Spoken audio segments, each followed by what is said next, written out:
Hello? Hello? Aha. Okay, cool. I can hear you all now. Hello. Yo. Yo. Okay. Did I screw up or can we blame this on Yeah. Coder? Nope. You.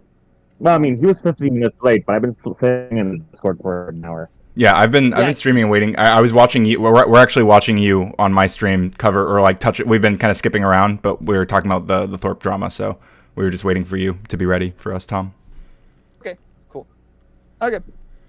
All right. So I don't even know what you guys are arguing about. I have no clue what the issue is. All good. What are we talking about?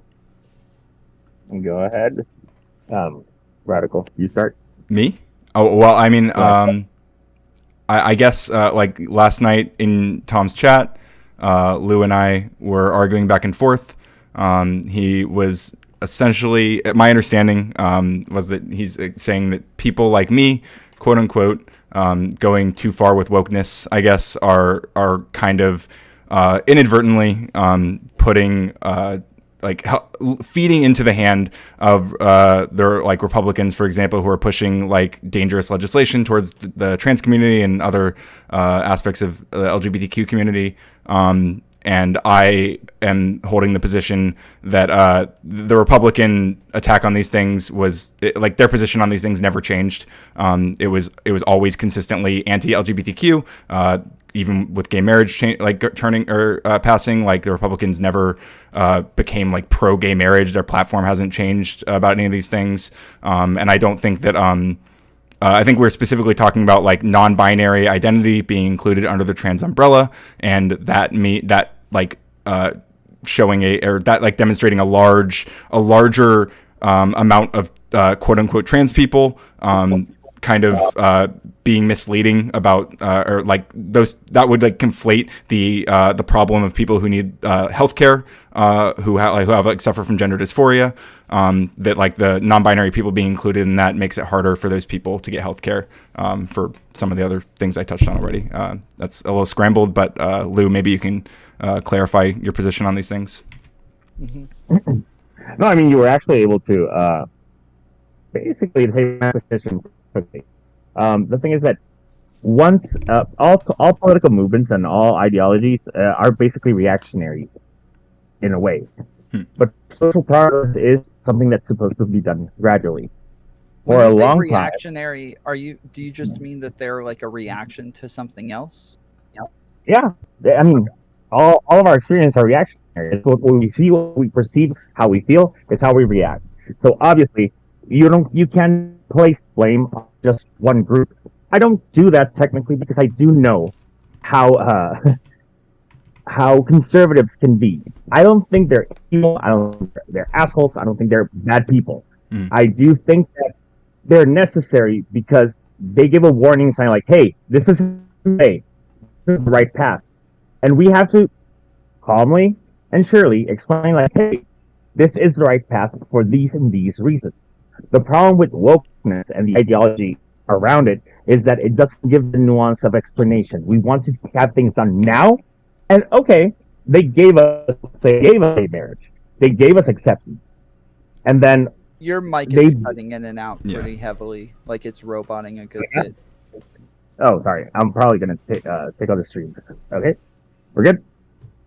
Yes, that's better. Okay, go ahead. Yeah, I did stop the stream. Okay, it's not better. Fuck. Better now? I don't know. Like you're good for like short seconds, but then it's an internet connection thing. It sounds like.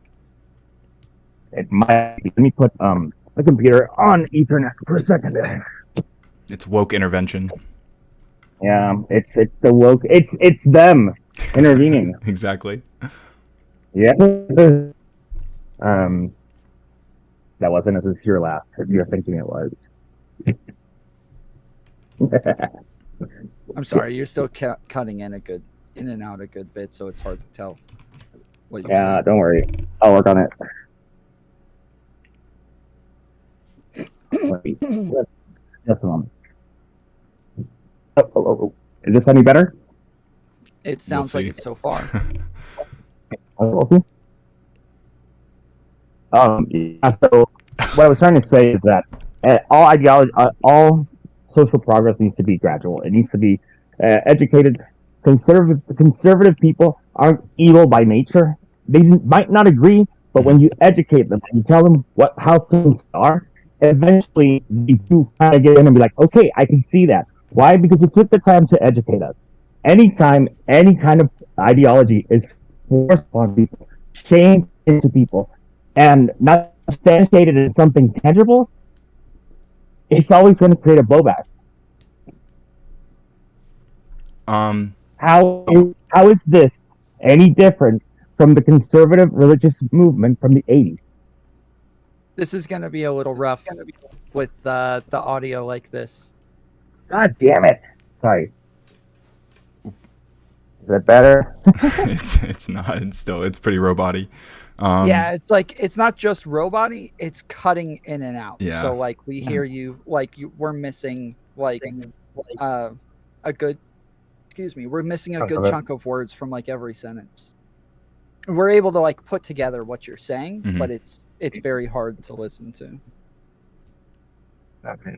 Let me know if it's a little better now. I mean, so far it sounds like it's okay. Okay. I'm basically turning off everything, like all the connections, the Bluetooth, all that stuff.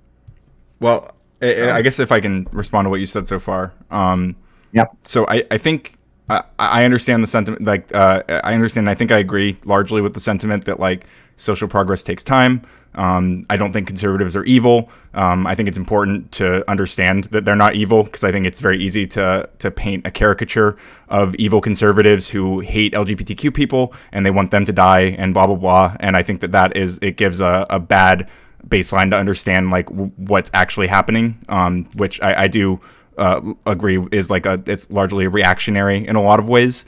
I guess in this case, I'm curious if you can be like more specific with like what things you think changed too fast, and like what are the things, what should be done instead, and like more importantly, like what should be done now that like the I mean like cat's out of the bag, you know, like right as it stands, like a lot of people seem to like the umbrella model of like transgender as an umbrella term, including like non-binary people and just anyone who doesn't necessarily, or who doesn't identify as a gender they were assigned at birth. That seems to be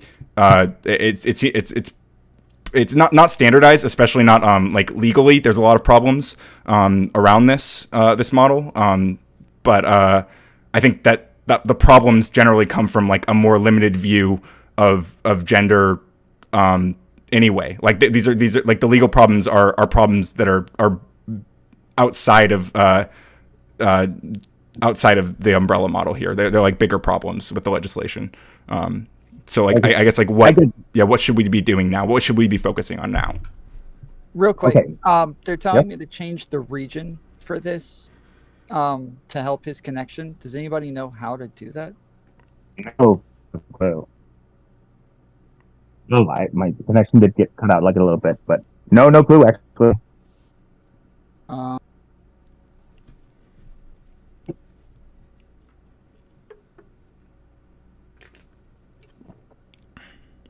If there's anybody who can tell me how to do this, yeah, I don't know. I have, because I'm in the VC settings, and I mean, it wouldn't be in the VC. It would probably be part of the connection, right? No, it should be for just the VC. Like, the VC connects to a server in a certain area, and that area will affect everybody's connection. But if Coder and I have better connections, we can just find a server that's closer to you. Oh, here we go. Okay, what country are you in, Lou? You're asking me to dox myself? Yes. Mexico. What is it? Mexico. Okay. I'm basically on the east, the west side, like right at the yeah. I'll do U.S. West Coast. Okay. Okay, there we go.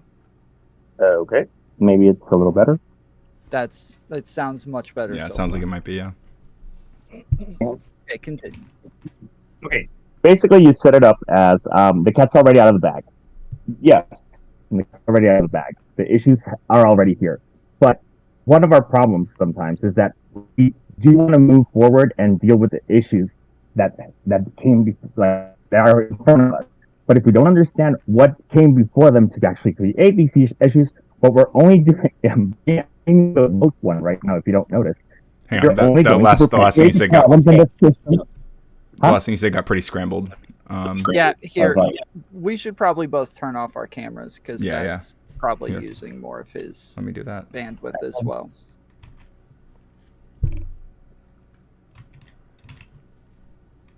I will keep playing with it, trying to find a server that works. Lou, just keep going.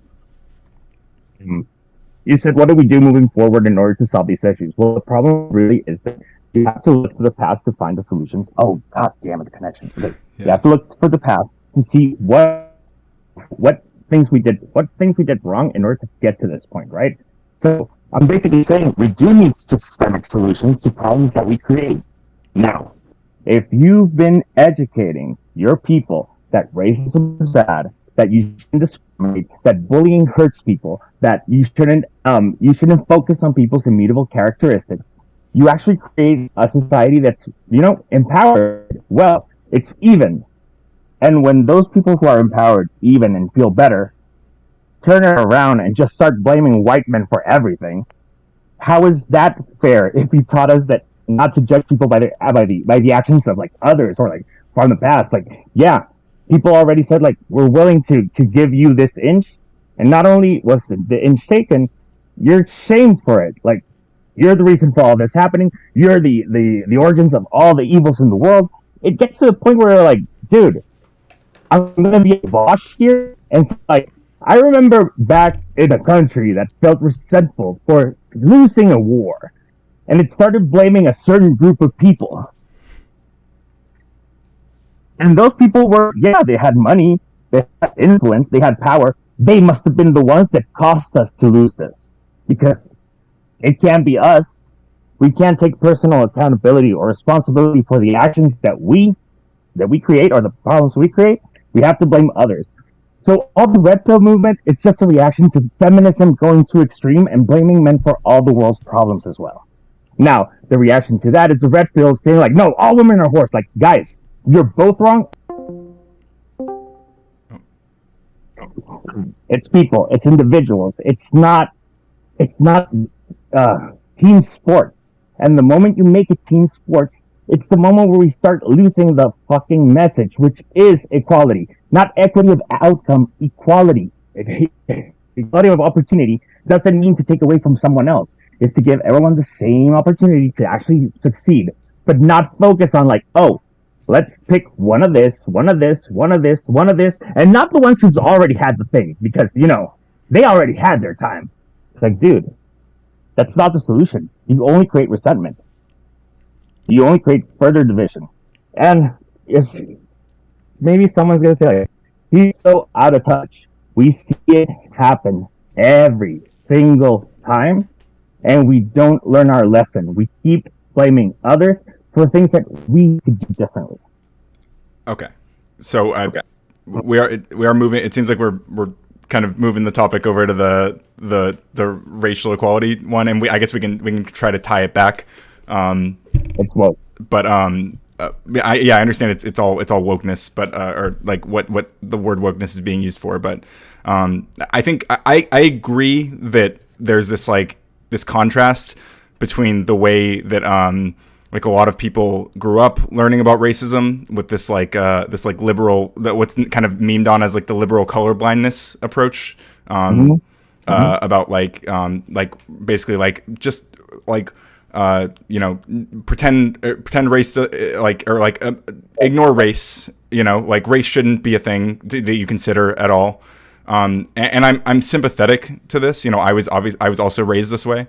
And I've always, and I think interpersonally, this is a good way to think about things, a good way to treat people. Like, but I think when we're talking about like the issue that arises from this is that there are still like a ton of disparities, right? And you can say equity or whatever, like equality of outcome is not something that we should focus on, but like I mean, like no, I'm sorry, I thought you did say that.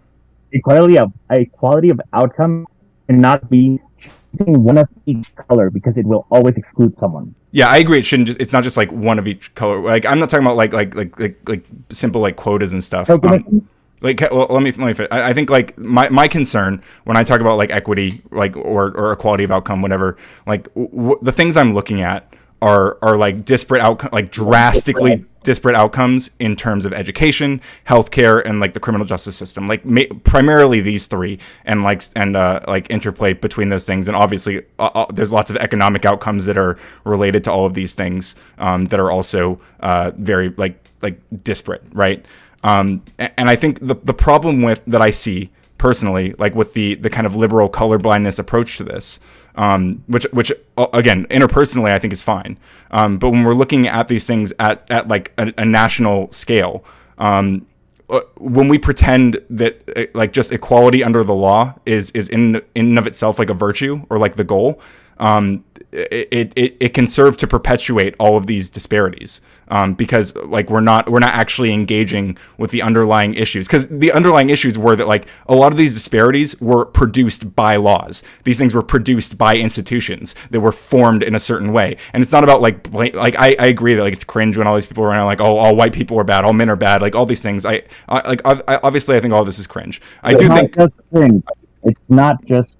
Sure, it also can be harmful, yeah, and it makes people feel like shit, and it makes them react, it makes them like it creates backlash, right? Like I agree with you. Yeah. Wait, but so, Coder, I'm sorry, I just I'm a little surprised. We had a debate about whether or not it can be harmful a while ago, and so I'm just a little very surprised, right? Caught off guard. Wait, what? Harmful? What did you think? What do you think our debate was about again? Say that again. We had a debate over whether or not somebody can be racist to white people, and your kind of like point was like, yeah, it just kind of loses the meaning if we call it racism, because it doesn't really have harm when you do it to white people, except for like hurting their feelings. Okay, that is sort of my I agree. That's probably more. That is probably the position that I put forth then. This was quite a while ago, to be clear.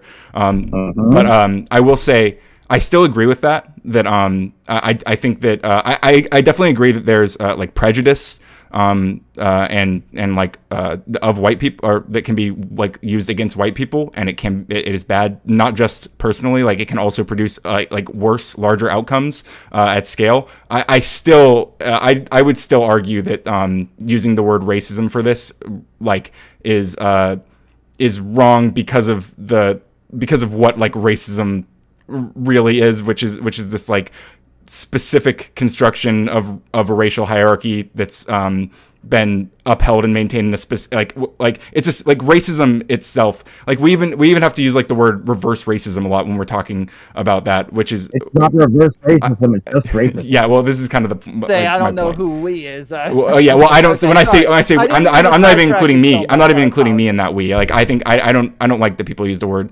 reverse racism. Like I just don't think I don't think it is racism. I think prejudice against white people is bad and happens and can have bigger backlash, but I still don't necessarily think that it's racism. Although I would say I have moved my thinking on this a little bit to where I would say if people are asserting that like that there are that like white people are fundamentally different than another race, like that race is that there are like if someone's like asserting these lines, like racial lines, and like that these things are real and like biologically grounded, then I would say like that in and of itself is upholding racism, or is like racist. But I even then like I don't know, they would have to be saying that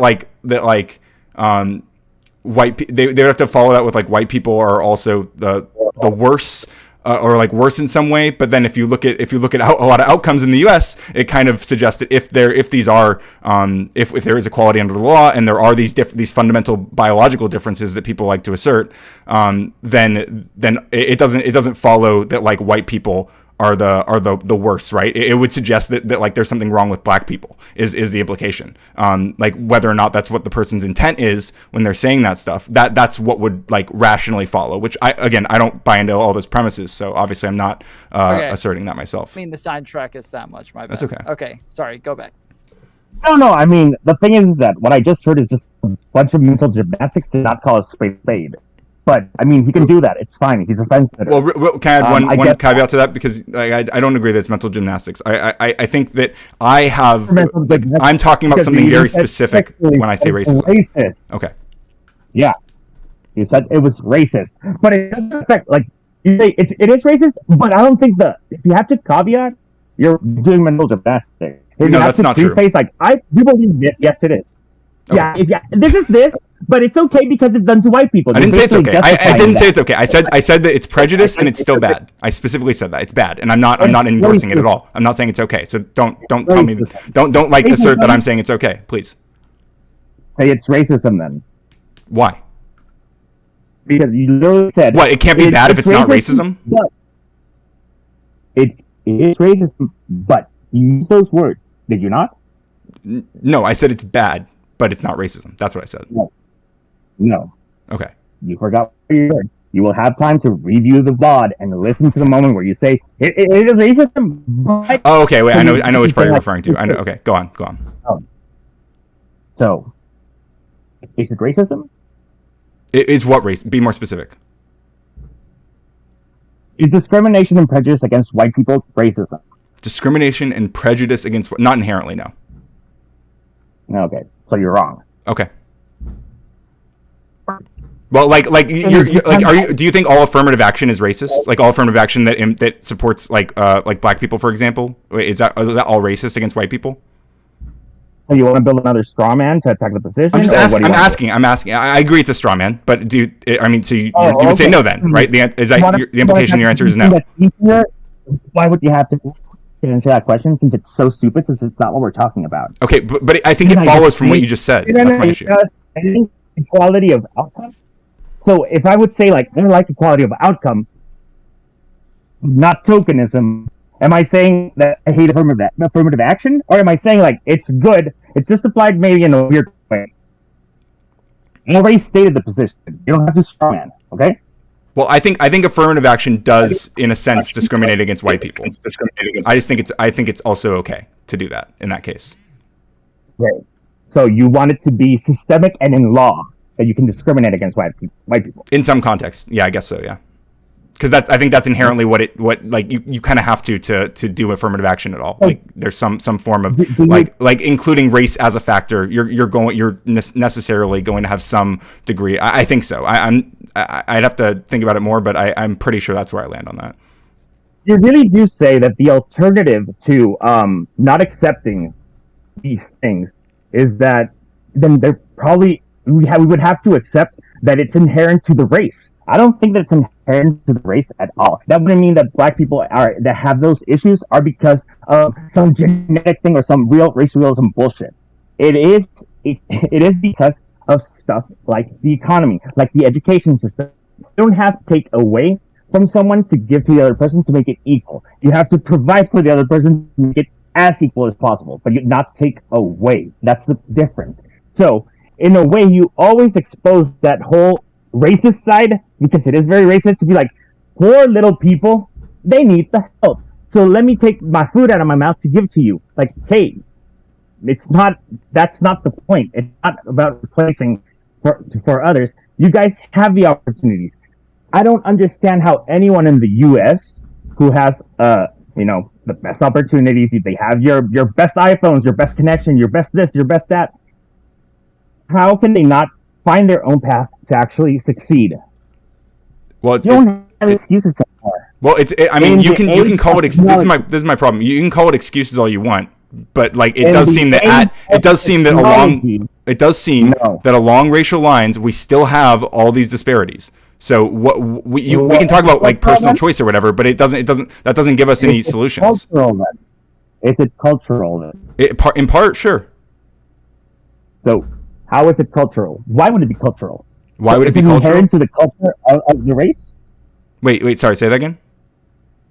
Is it inherent to the person's race, the culture of the person's race? When you say inherent to a race, what do you mean by that? Well, are you saying that it's race realism? Like, oh yeah, Asian people are all great at math. No, I don't think that's true. No. Okay. I don't think race is a real category. I think it only exists as it was like enshrined in law and through social standards and ideas about like what it was. I don't think it's like it's anything outside of that except for like variations in skin color and some other phenotypical traits, but that's about it. Okay.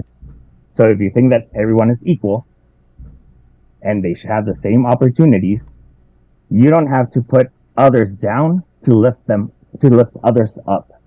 You focus on lifting them up.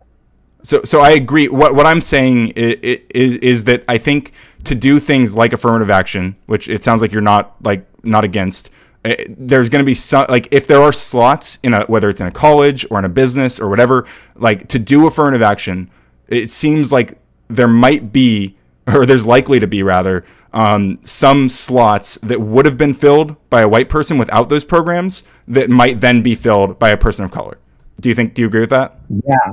The thing is that if you have the option of two people who are equally qualified, then it can be like, you are discriminating a little bit, but maybe the outcome is positive. That's perfectly fine. That's not something I disagree with. But you have to start with the systemic issue, right? You have to start culturally. You have to tell people like, hey, these are the issues that you have. We will support you this way, but we need you to contribute in this way as well. Because in the other way, it's again, the woke thing is progressive racism. It's like poor little people. They don't have outcomes like we do. We need to help them go up because they don't have the capacity to do it. But like, because they don't have the capacity to do it, and that's the part where it becomes. I understand that a lot of people. I understand that it can come off in a lot of ways as infantilizing. I'm sympathetic to that. But I don't think that it's just like white people saying all these things that like I'm not just repeating things that a bunch of like progressive racist the alleged progressive racist white people are saying where they're infantilizing black people. I think a lot of this stuff comes from like black academics as well and like black communities who are speaking to the things that they want to see happen and to the problems that exist in their communities and I think that's where a lot of these ideas come from. So I'm not. I don't like the idea. I don't like the framing that it's all just like, poor little black people. They just can't pull themselves up by the bootstraps. For me, it's like, well, like there are obviously systemic barriers that seem to be at scale preventing people or making it rather maybe not preventing because that's a little bit strong, but making it less likely that black people are going to pull themselves up by their bootstraps. So what can we do about that to make that more likely? And I don't mean we as in white people. I mean we as Americans. I mean, okay, so I'm real quick, Lou, what would we do? Like you're saying, we need to ask more of them, right? We need to say like, hey, like yes, there's like affirmative action that can help in the meantime, but like you guys also have to try to make some changes as well. What are those changes that you would expect them to try to make? To be honest, one of the most important things, stop equating success with white.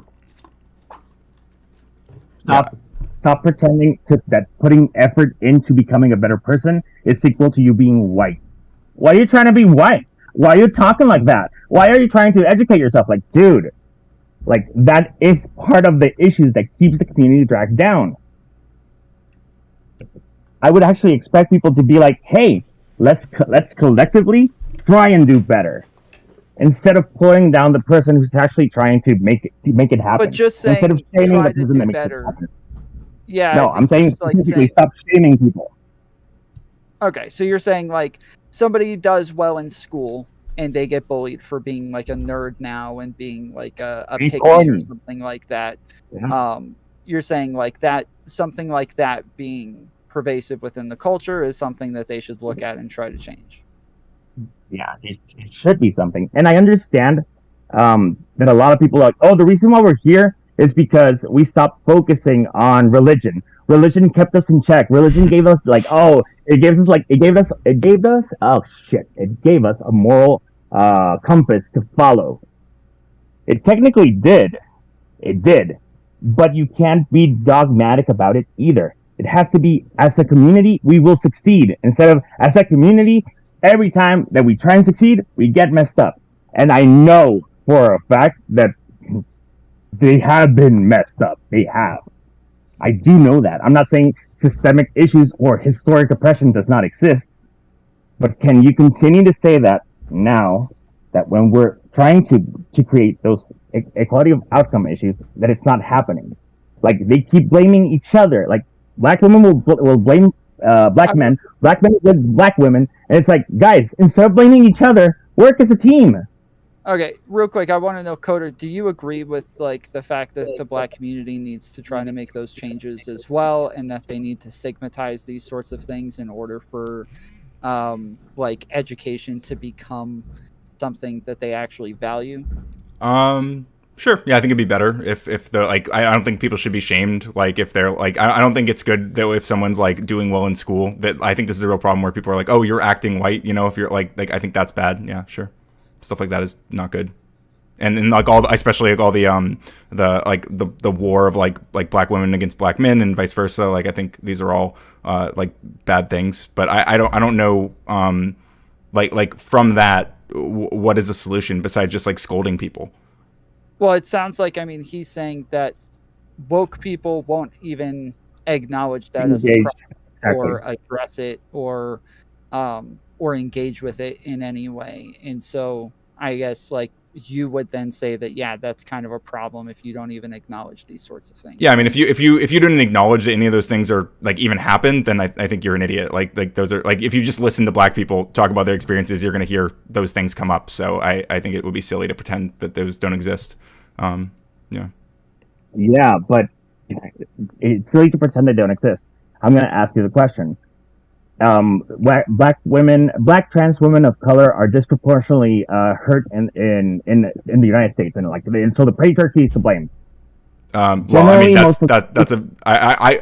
do think some people say things as reductive as that, but obviously like I don't engage with it that way, right? So how would you engage with it?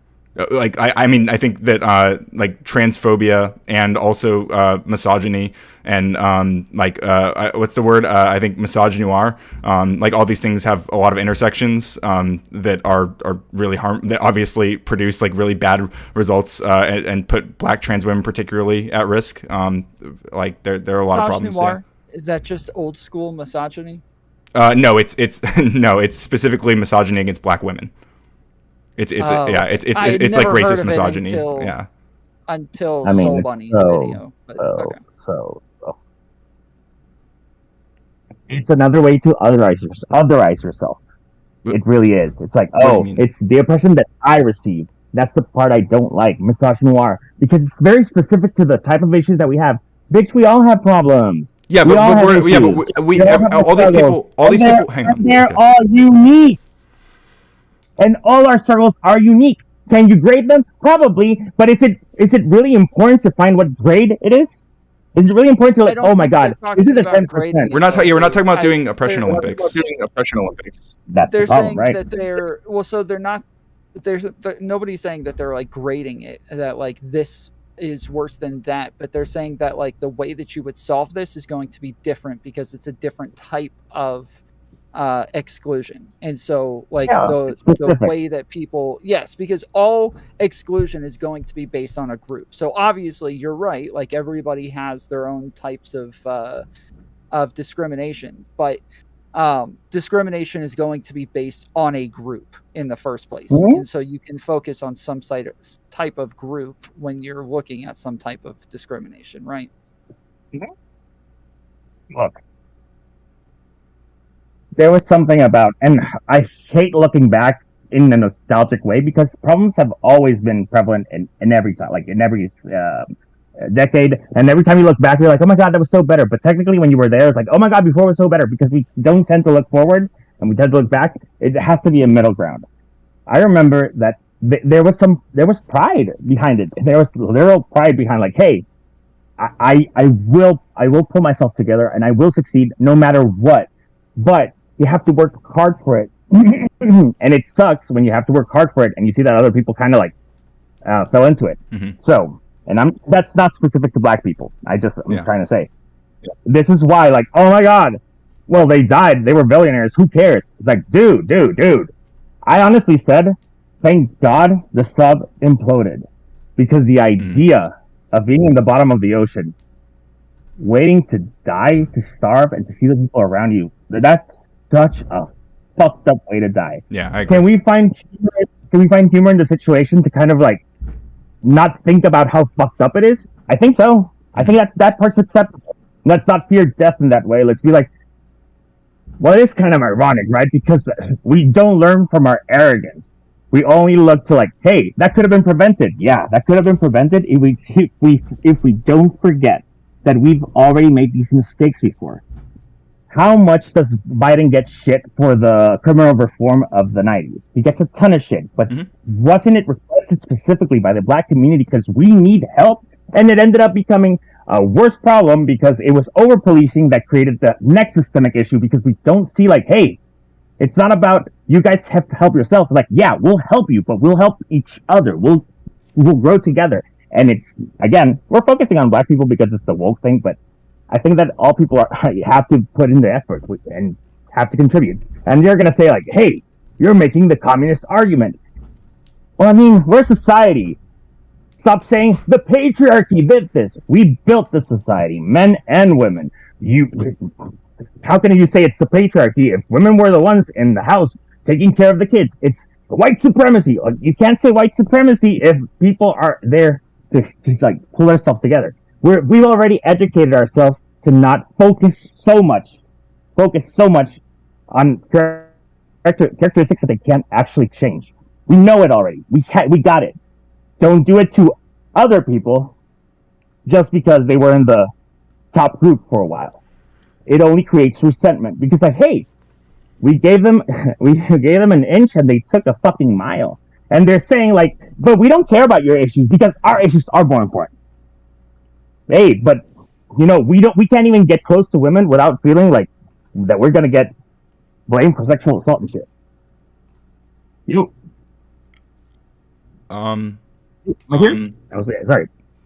You can't even flirt with women. They're always looking for like, yeah, because every man can be a predator. Fear mongering creates. Hold on. You're kind of going on very long, rambling tangents at this point. It's hard to engage with. I agree with a lot of what you're saying though, but it is hard.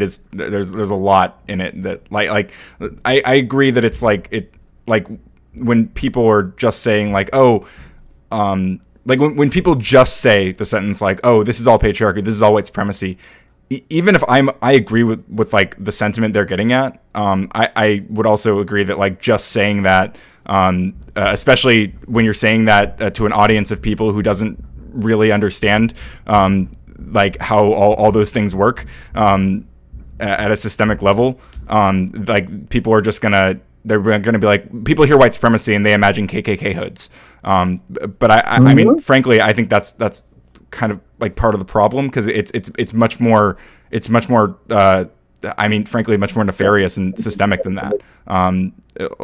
So it's unfortunate that people only imagine that, even if it like. Hold on. Yeah, go ahead.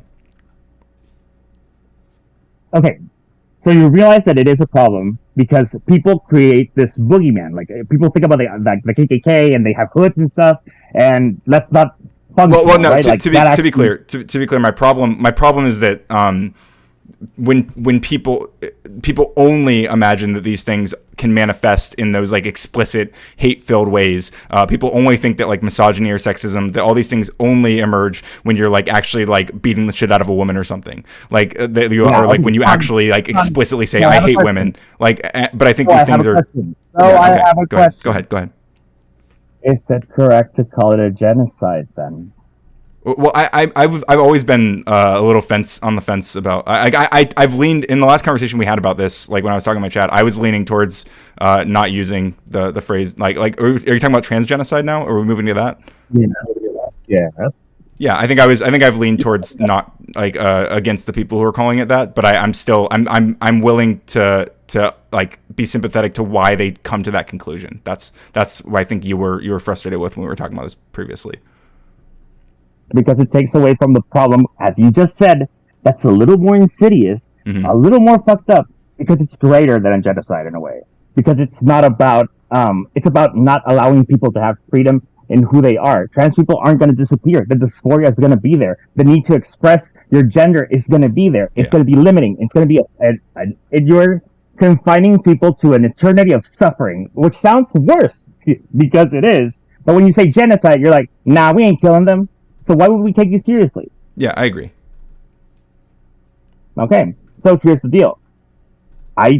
You didn't agree in the least last time we talked about this. I do know that you're not going to get people to agree with you during the conversation. It's not about that. It's not about forcing the person to agree with you, because I would be engaging in the same type of behavior that I'm criticizing. It's not about forcing. It's about educating. And it is frustrating. We're desperate to have our voices be listened to. We are desperate. We're horny for it. But it's not happening because we don't have chill. We gotta chill. We gotta take a step back, and we have to help. We have to educate. You don't have to fight. If you're looking for a fight, you're gonna find a fight. If you're looking for a microaggression, you're gonna feel offended. If you're looking to be like, oh, it's gonna come from anywhere, you're gonna end up getting raped, because you're gonna lower your guard in moments where maybe that wasn't the moment to lower your guard, because you need to be aware of what things may happen. So when you're super fucking paranoid, you get people that react the way that they've been reacting lately. Like the lady who was like losing her shit inside the car because like a person walked up to me in the car and shit like that happened. Or the girl who took the mic away from the graduation because it was her moment. I'm not familiar. We have with to that. be able to be fair. I mean, I obviously, I think you know that I agree with you that about like I guess being more chill in some ways, like being able to like humanize and understand like the like people on the other side of these issues, and also be willing to communicate like about these issues with them.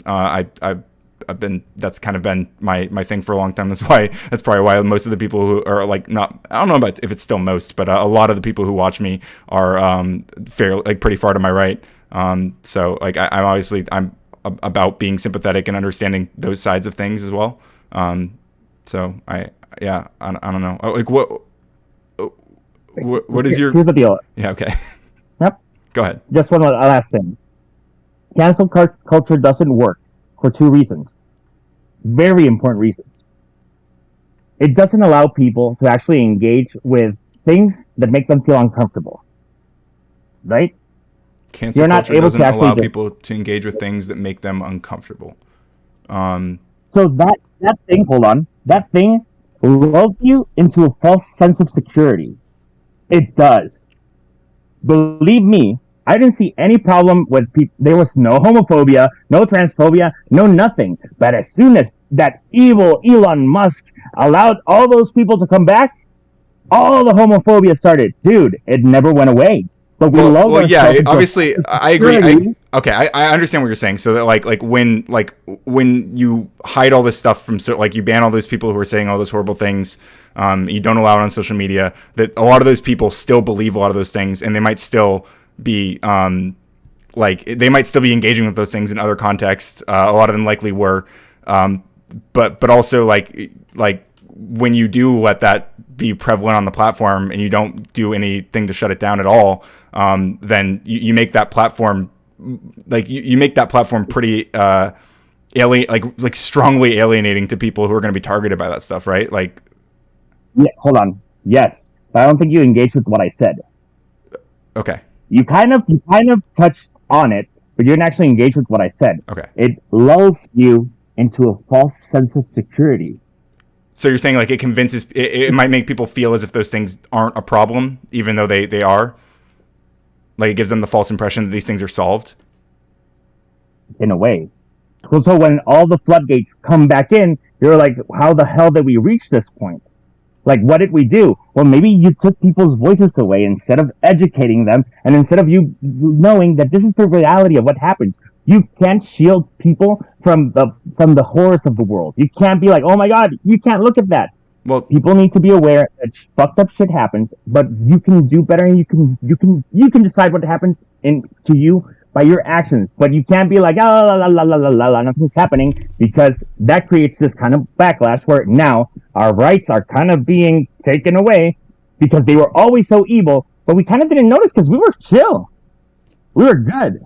The people who were in control were our people, and they were silencing them. And they were so insidious about it. They weren't insidious about it. It serves a service. Yeah, but it kind of does suck when you have an opinion that might be well-intentioned. You actually might be asking, like, well-intentioned questions, but no one's going to take them that way. You know full well I'm gay. I don't give a shit when people ask me weird-ass questions. And when someone calls me a F, I laugh my fucking ass off. You don't know what's going to trigger a person, true. But it's like, wow, you guys still exist? That's cool, and that's funny, and that's pathetic. I know who I am, and I'm proud in who I am. I'm not going to let someone else cut me down. Lou, doesn't, the reason that it's starting to go away more is because we stigmatize that sort of behavior. And that's a lot of what cancel culture is stigmatizing people saying the F slur or being sexist or being homophobic or any of these other things. Like, stigmatizing the behavior means that people are going to call it out and tell people when it's a problem, and that makes it less and less common. So, like, racism, all of these different types of ways of engaging with these groups in a negative way, like, we've stigmatized all these things to where it has become less stigmatized. And it seems like you're taking issue with stigmatizing. I do have an issue with it. Once you fought all the people who were so evil, you start looking for the other ones who are more insidious about it. You start thinking about the Voshes who say things like, and then you start thinking about that. That's not necessarily true. I'm going to call out racism, but that doesn't mean that I'm going to run around and start calling people like Destiny and Vosh racist. Like, not you, but has it not happened?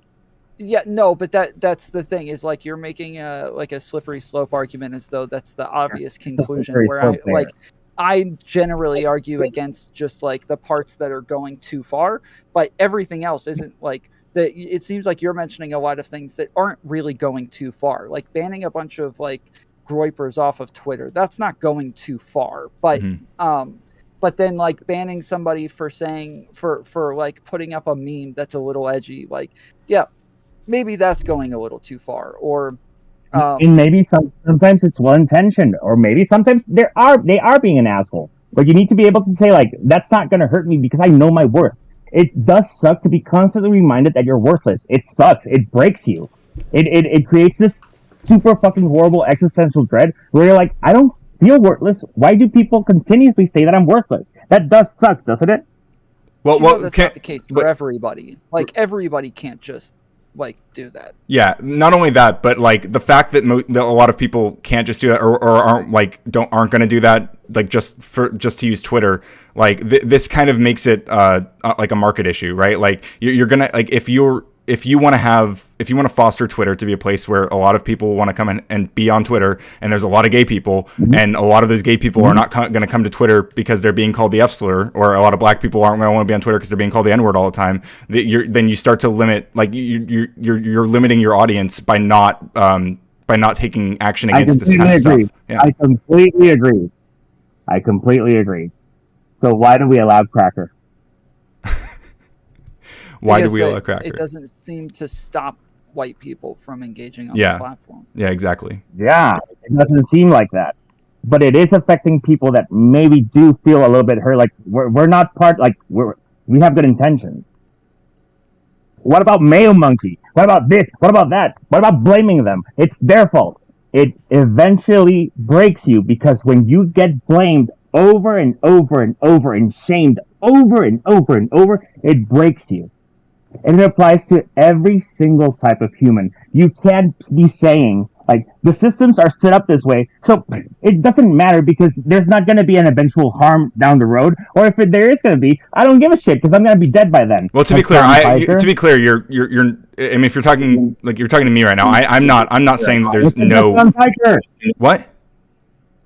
I said Hassan Piker. Okay. Well, yeah, I don't know. I mean, like, okay. What I'm getting at with what I was about to say is that, like, well, first of all, like Tom said, like the word cracker doesn't seem to be like driving white people away from Twitter.com, right? Right. Like that doesn't seem to be a problem. And there's probably reasons that it rings different, right? I think we all, like, all of the systemic reasons that, like, things like the N-word and the F slur are so bad. Hold on. Okay. I'm not saying that they're equal, but didn't we just say that it's not about Oppression Olympics? If you tell us that it's not saying it's not about Oppression Olympics doesn't mean that I can't compare two things at all. Like, well, fuck's sakes. And we're asking, please don't call us that, because you educated us about how a word can have a meaning, because you're denigrating us on the base of our immutable characteristics. So please, if you are asking us to stop doing that, can you please go ahead and respect us the same way? Cis is not a slur. Correct, cis is not a slur. But if heterosexual people don't like to be called cis, and they take it as an insult because you're penalizing me, holy shit, we're actually in the same fucking problem. Oh, I don't really believe that people think that cis is a slur. It does, if it's loaded, anything can be a slur. Well, I believe that a lot of people probably do actually think that cis is a slur, but I think it's kind of it's a naive position, but I think, like, a lot of people do sincerely believe it. So. Well, Karen is a slur, right? What? Karen is a slur? We've had this argument a few times, Lou, where there's a lot of things that I might agree that, like, are technically can qualify as slurs, but, like, I think that what this suggests rather is that, like, the word, like, usually when we're talking about slurs, we're mostly talking about, like, things that have a lot more weight to them than things like Karen and cracker and Karen doesn't have weight. What? Not anywhere near like if someone were to like this feels kind of racist to say, like, if somebody were to say, like, were to try to, like, describe a black Karen as, like, a LaQuisha or something like that, like, that's gonna hit different, right? Yeah, but it seems a little weird that it always hits different when it's a different race. I think that's the whole point. Like you're literally saying, like, no, I don't think that is the point. I think that it's, like, it's. So I think his issue is that it sounds like you're saying that you just have a bias to where anytime it's some sort of issue that's going against, like, white people or some sort of group that you don't consider to be as marginalized, then it just hits different and now it's not a problem. And he's saying, like, yeah. Well, to be clear, I'm not saying it's not a problem. I'm saying it's a very different kind of problem, I guess I would say. What kind of problem is it now? I don't think it's a problem that is, like, pushing people out of spaces or reinforcing, like, systemic structures that actually oppress people. Like, I don't think it does those things. Do you remember when Anna Kasparian posted that she didn't want to be referred to as a birthing person? What word was she called? Yeah, I don't care that she doesn't. Like, no one's calling, like, no one's doing that as, like, a group. Like, it's like medical. It was like medical terminology or something. I do not know if you noticed that this is a woman speaking out about something she does not enjoy. And you just said you don't give a shit because she needs to sit there and take it. Because other people have more value than her. That's not exactly what I'm saying. What I'm saying is, like, who's actually calling her a birthing person? Who's actually referring to her as a birthing? I feel like when people say birthing person, all they're talking about is people who give birth. They're just saying that. They're just saying that there are people who give birth. They're not like which is just a specific thing. Like, and most of those people are women, and some of those people are not women. So I don't know why this is such, like, a horrifying concept to people. So is lesbian a non-man who's attracted to non-men? Generally. But there are it's like sexuality is also, like, pretty nuanced, and I don't know, like, there's like he him lesbians and stuff, like, that's always been a thing. Like, I don't know, it's complicated. So basically, the term woman doesn't actually even matter anymore, right? Wait, what do you mean by that? Well, it's just not synonymous with birthing person. That's all I'm saying. It doesn't mean it doesn't fucking matter. No one should ever be called a woman. Like, obviously, I personally think if people want to be called a woman, they should be. I said lesbian when I said lesbians are described as non-men who are attracted to non-men, it seems to me, at least thinking about it, that you are actually falling into this you're coming full circle back into misogyny, where you're erasing the term and defining your gender against the other. Like, we're not that. How am I erasing anybody? I don't follow. When you say non-man, you're defining your gender through the other person. Wait, sorry, say that again. When I say not a man, what I missed. When they use the term non-man, it technically does erase women, because you're defining your gender as something that's the other one. Like, I'm different from that. He's saying like you're making man the default, and then everything is categorized based on its relation to the default, instead of it having its own categorization based on its own characteristics. It's still based on the other's characteristics. So like a woman is, or a lesbian is one who is attracted to people who are not men. Well, instead of it being they're attracted to women, a woman attracted to women, it's, one who is not a man. It's continuously being based off of what a man is, instead of having its own category. Well, I think so. I guess it does kind of sound like this could apply, like what you guys are describing there. Then could also apply to like people of color, right? So maybe there's a broader conversation there. But I will say real quick about the lesbian, the sexuality thing. I think when people say they're a lesbian or they say they're gay or whatever, usually it's like a label that people choose to like signal what like types of people they're attracted to, like what genders they're attracted to based on their gender, right? Like that's general. And there's a lot of like fluidity there, and it's not like it's not that rigid, Okay, I get what you're saying. So what is a lesbian then? What is that? This is, if you ask me what is a woman, I'm going to tell you anyone who identifies as one. Tell you what, it's the same thing for lesbian. It can't be a circular definition, and you just said it's not exactly circular. Wait, can I explain why? Because okay, hold on. You just said it yourself. Okay. We use these words to signal what we're interested in. Perfect. So if a person says I'm a lesbian, they're signaling what exactly? Generally, they're saying that I'm a woman who's attracted to women, but not exclusively. They're not exclusively saying that. So is it not exclusively saying that? Does that mean that the term isn't working as its intended purpose? I think that like we're running into a problem where like these words have historically been more rigid than they're being honestly, they've always been more complicated than those rigid restrictions are, and we're kind of like seeing that manifest more. So what if we call them cis lesbian and trans lesbians? I mean, you can do that. I don't know. I don't know what the point of this line of reasoning is. The fact is that the words have meaning. You're becoming circular, and hey, we were being super progressive, and we were making such great strides by having our own identity, and then we're like circling back into defining our identity against the other person's gender. Like, we're not that. You keep otherizing yourself into a different category because you're not willing to engage with the fact that we are all equal and we are all different and we all have those different characteristics, and we have to celebrate them, not otherize them.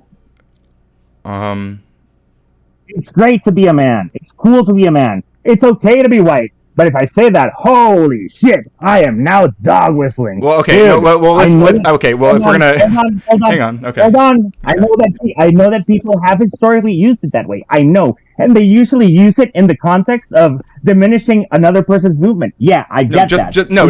That's not. No, just to be clear, that when we talk about dog whistles, like the whole point of a dog whistle is that like it usually, to most people, it doesn't come off as a dog whistle. That's like the whole point of what a dog whistle is. So like, is that it can be used subversively, right?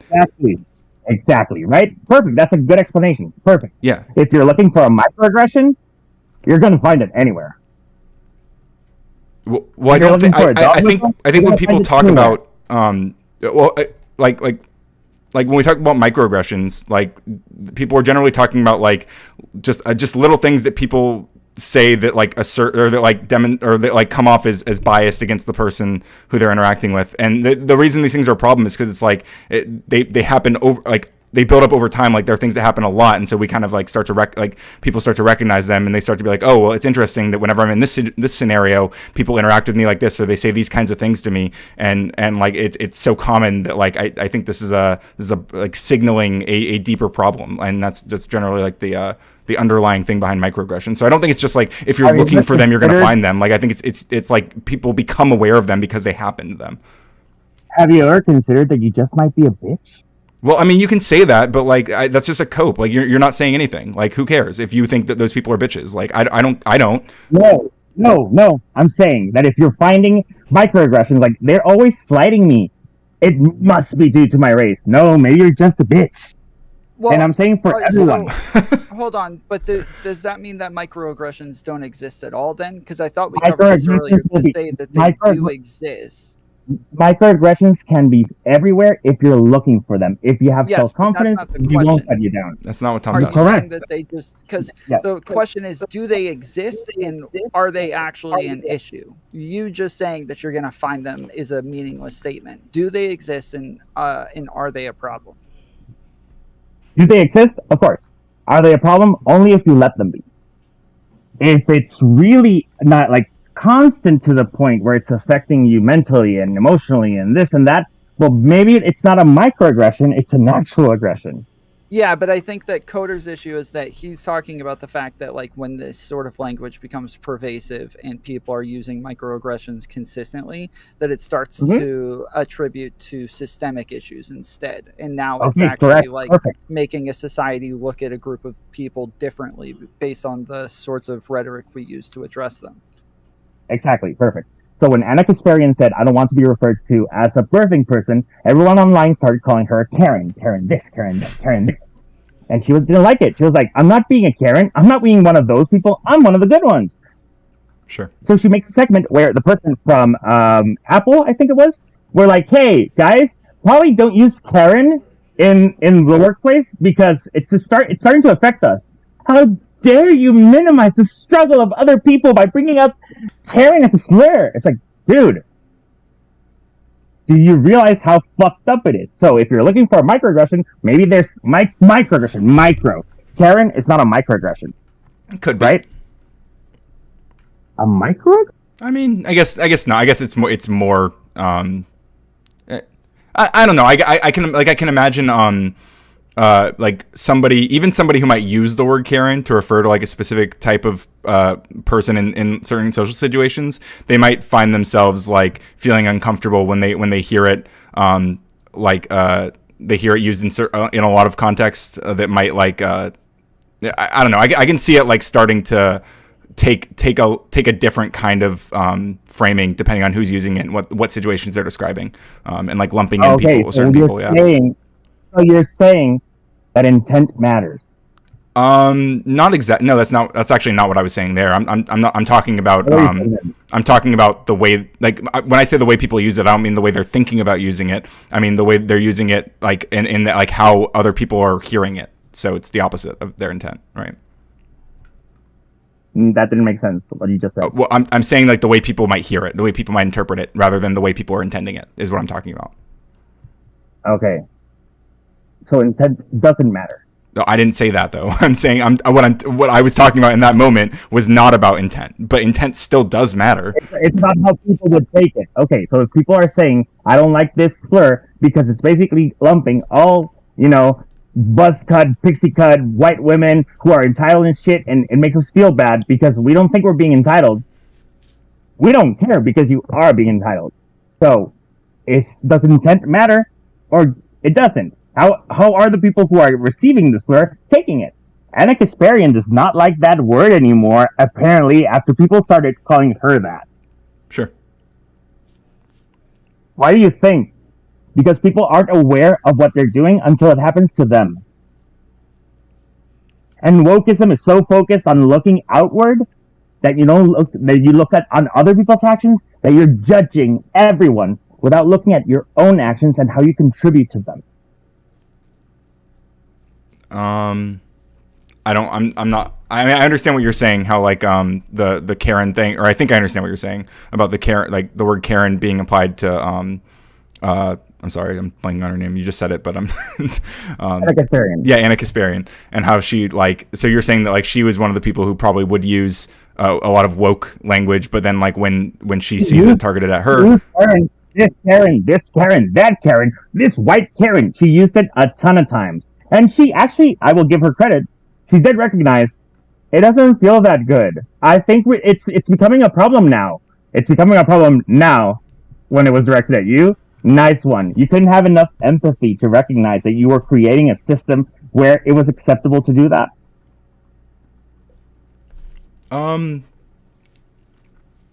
I guess I can see that, but I don't know what to take from it. Like I don't. I mean, you're gotta using do somebody's what it is. mutable characteristics to dismiss them. Like, it's kind of hard to call that a microaggression when you're actually taking like somebody's like their race and their gender. To be clear, when I said it could, what they're saying. Sorry, when I said it could be like it could, when I was saying it could manifest as a microaggression, I'm talking about like like I'm going like a level deeper to like the way that people might start to, or like, because a lot of people use Karen in a lot of different ways, and that like people might start to see certain patterns emerging where they're like, wait a minute, I don't like the way that these people like I'm starting to hear this in a way where it's like targeting like a very different kind of thing, or including like I don't know that it's I was just kind of exploring that. I'm not like taking a hard stance on it being a microaggression. I'm not even saying that it is. I'm just saying there could be microaggressions that can kind of be downstream of like Karen manifesting in certain ways. But it's yeah. I was just kind of thinking out loud there. Okay. I think we're kind of good. It depends on you guys, but basically, just to cut off, I don't like wokeism because wokeism is just an excuse to enact racism on other people by the idea that for some reason we've taught you how to do this. Now we're going to ask you to take all those teachings, put them to the side, and just be an ideologue about it. Sorry, dogmatic about it. Like, that's ableist. That's this. That's that. That's that. Why is it that? Oh, you know why? Because I know, but you have to know. Like, maybe no one really understands what they're doing, and they're just hurting each other because everyone hurt people, which is such a gay way of closing this up. Right. So I guess my wanted to know if she could jump in. Oh my God! I'm not gonna be nice towards Katie, but go ahead. Can I get real quick? Can I give just a response to that? Like, I guess for me, I would say that like part of the problem with the problem you're describing, I kind of agree that it exists. But like for me, I'm suggesting that like the foundation of like just teaching this blanket like liberal colorblindness, the idea that like nobody like there's all this that everyone's equal, which like we should be, is the goal. Like instead of like preaching this as a goal, we've preached this as like a status quo that already exists. And this is a shaky foundation when people start to actually engage with like the material impacts of all of these problems, and that like we've basically like destroyed the foundation we need to actually talk about this shit more meaningfully. So I yeah, that's my issue. Hold on, at the end of the day. I do have a little retort to that, just one small one. I don't think that we ever really declared that we were finally equal. I think that was always the point, that's the goal.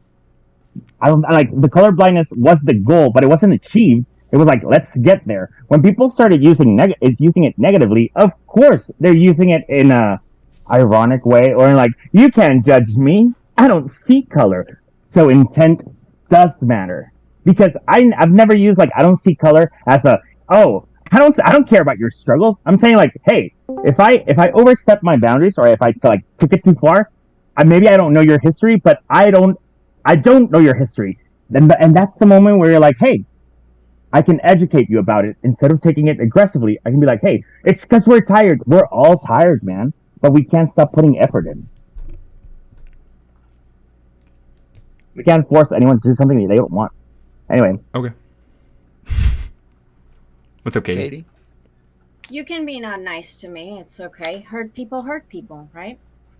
Ooh. Not hurt by you, Katie. Shots I told you fired. specifically, if you ever wanted to jump into a call, I could give you really, really good faith arguments as to why like you have such great potential, but you're falling into the behavior that I'm basically describing right now.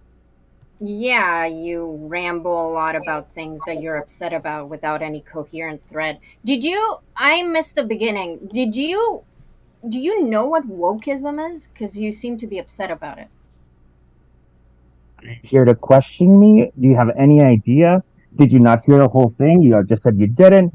So I don't know if you think that this is some sort of gotcha. Well, to be fair, to be fair, we didn't, Lou, we didn't come in, we didn't like establish like what is wokeism at the beginning of this or anything. We were kind of just dove right into it. I already said progressive racism.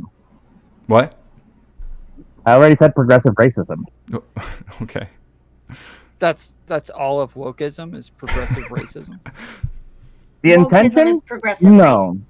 Generally, The people use intention? wokeism to say it's when like leftists Tom, or progressive ideology. I want to hear from them. But you want to hear from me?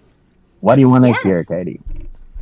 She wants to is know what wokeism just progressive, is, so that she can understand what it is you're arguing against. Wokeism is, in its foundation or in its structure, the idea that we should be able to look at all the people's different issues, different problems, and actually elevate them so we can all be, well, not equal, because it's a equality of outcome. And that's the idea behind wokeism.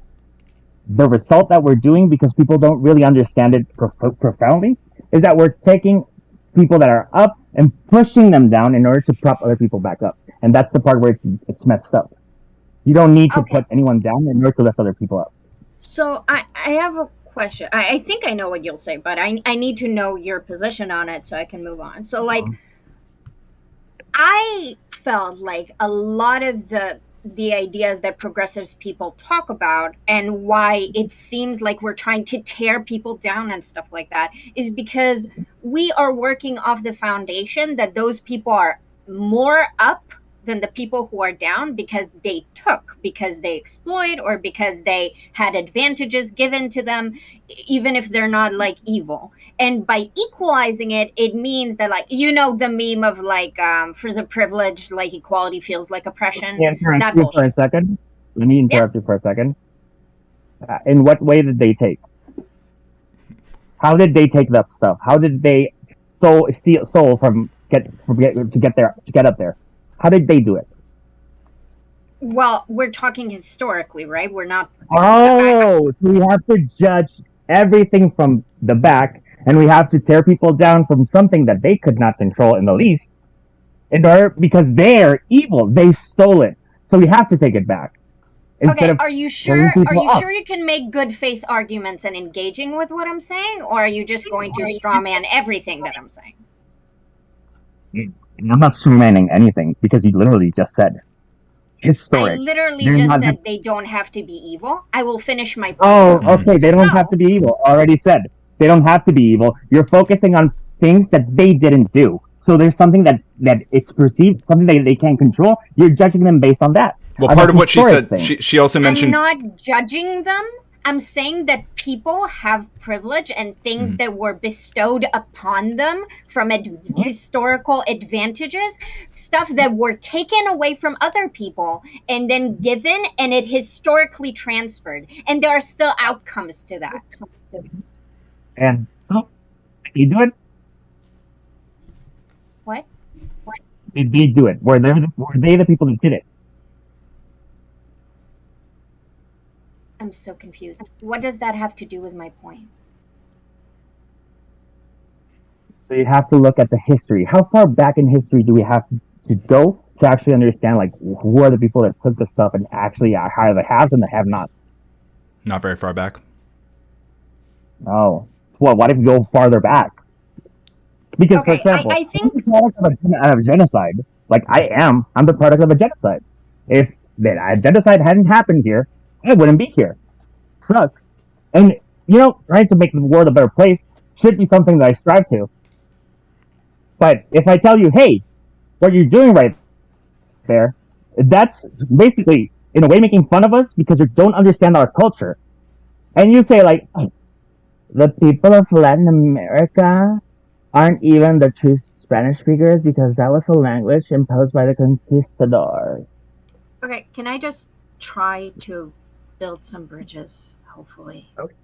Um, so it sounds like you think that I'm talking about like systemic issues, right? And it sounds like from your perspective, you're saying, well, the white people that you're trying to take away from right now, they haven't done these. I said push down. What? Push down in order to prop other up, and I said take away. Okay, push down. The white people that you're trying to push down, they didn't do these things. So like you're like wokeism is trying to like punish them for something they didn't do. It sounds like that's the vibe that you're feeling. Sounds like that's what you're saying, not the vibe that I'm feeling. What? It sounds like that's what you're saying, not what I'm feeling.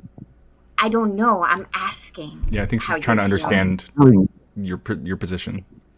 Can you like explain like what the difference is between that and what you're saying? Hold on. Okay. Hold on.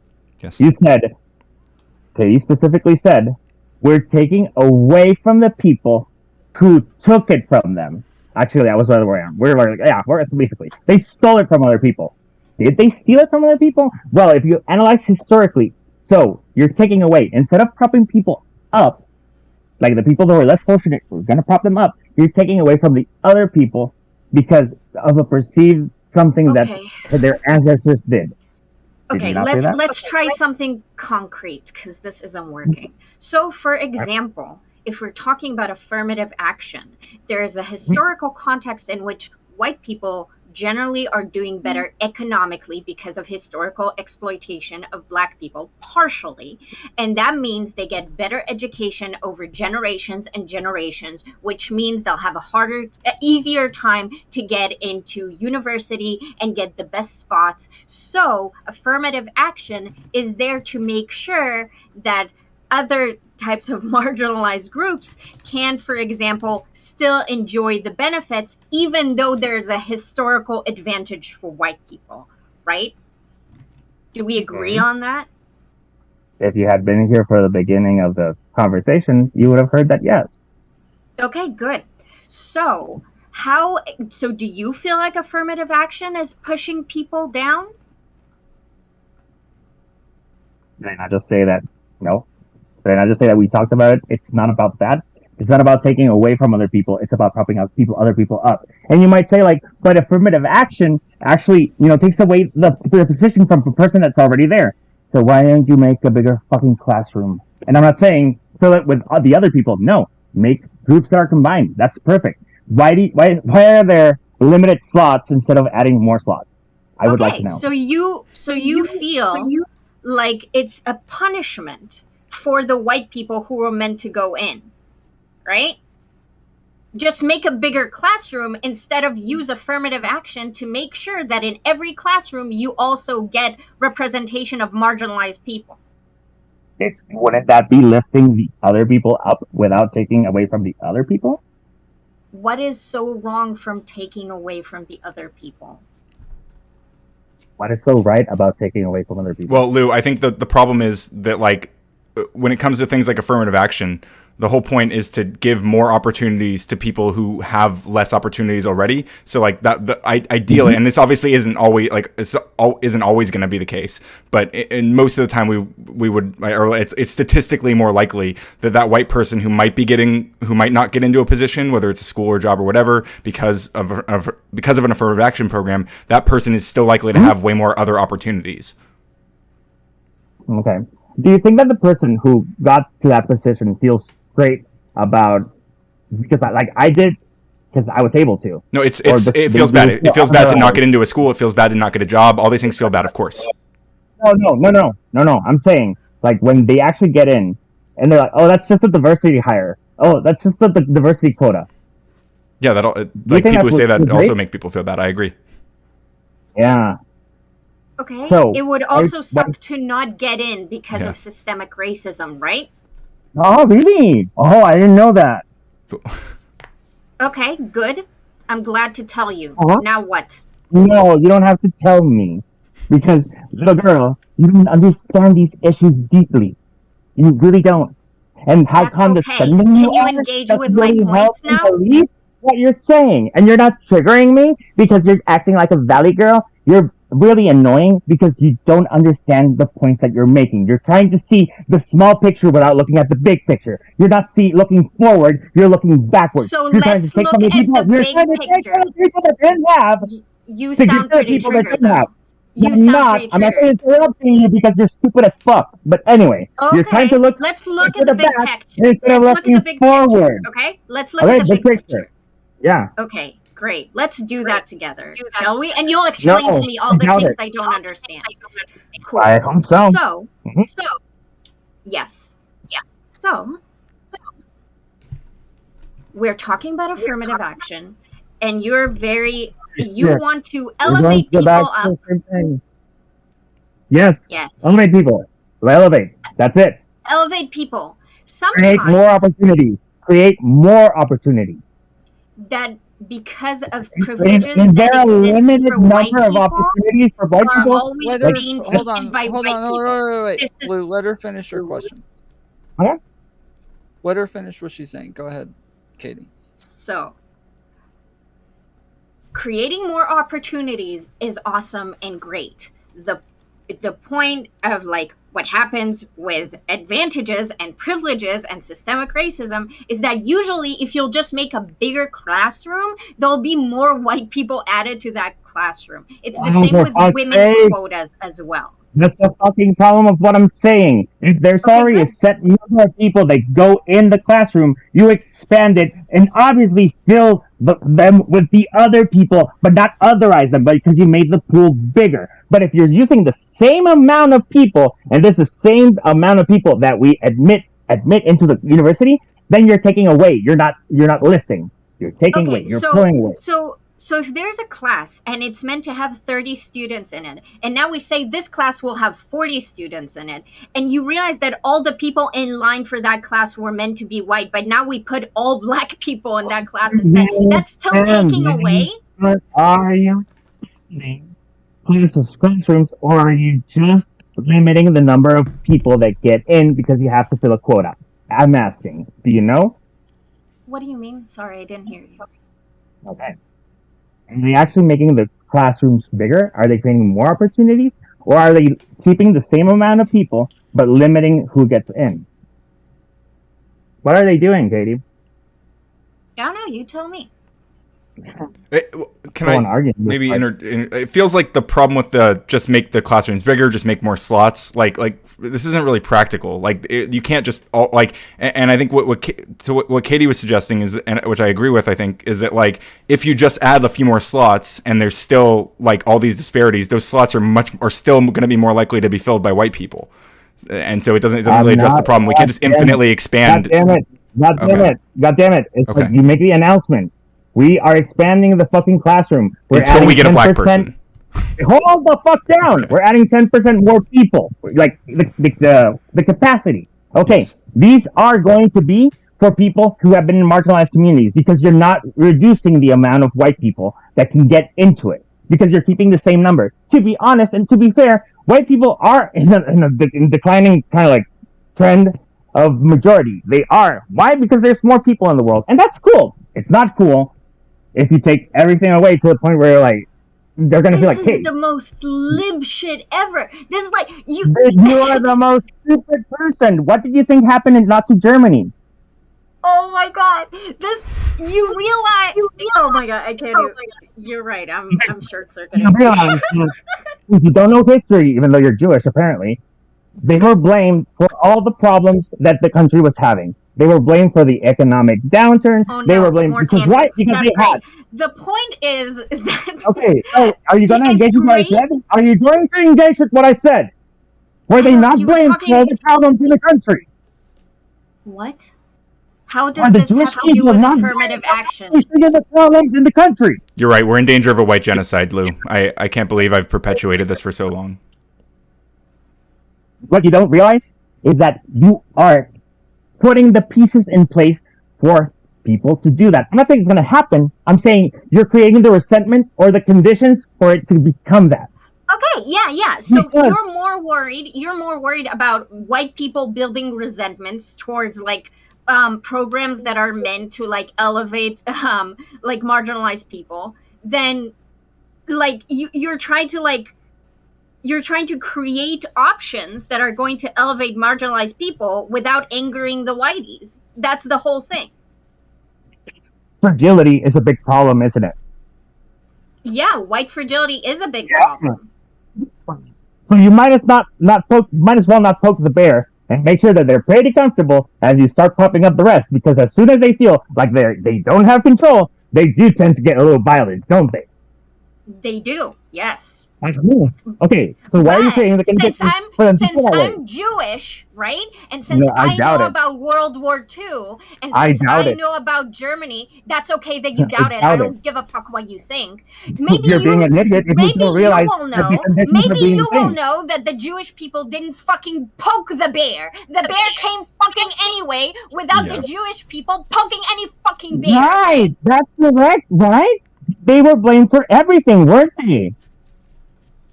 Yes. Did you hear what I said? Perceived things. Are you stupid? Because they perceived it that way. Because that's not what's in their head. Because they needed to find someone to blame. So it seems like racist people are going to create whatever reality they want in their heads, right? That's what it looks like. Hold on. You're creating the conditions in order to create this. Let him finish what? So hold on, Lou. We missed the last part of what you're saying. So you said that they have these perceptions, and then what? Yeah.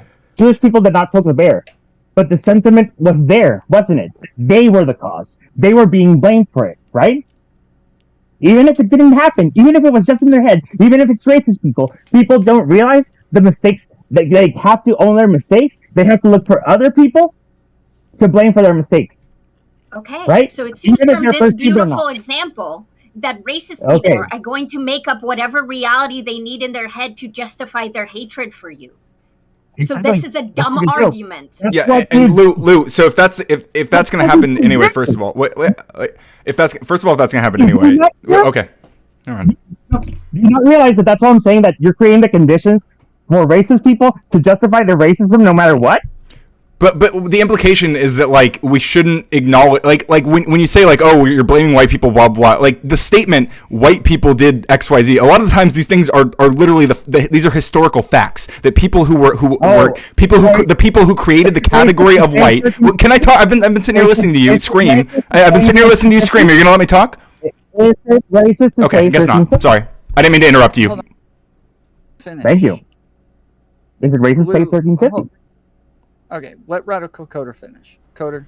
Like a lot of times when people say like white people did XYZ, like it is historically factual. Like we're talking about the people who created the racial categories and racial hierarchies. We're saying these people did these things. That is factual. I agree that sometimes that gets conflated with like current white people, right? But like that statement in and of itself is still true. So like you can't say like when people are saying this stuff, they're just poking the bear. They're triggering all the scary white people who are going to do all these horrible things now.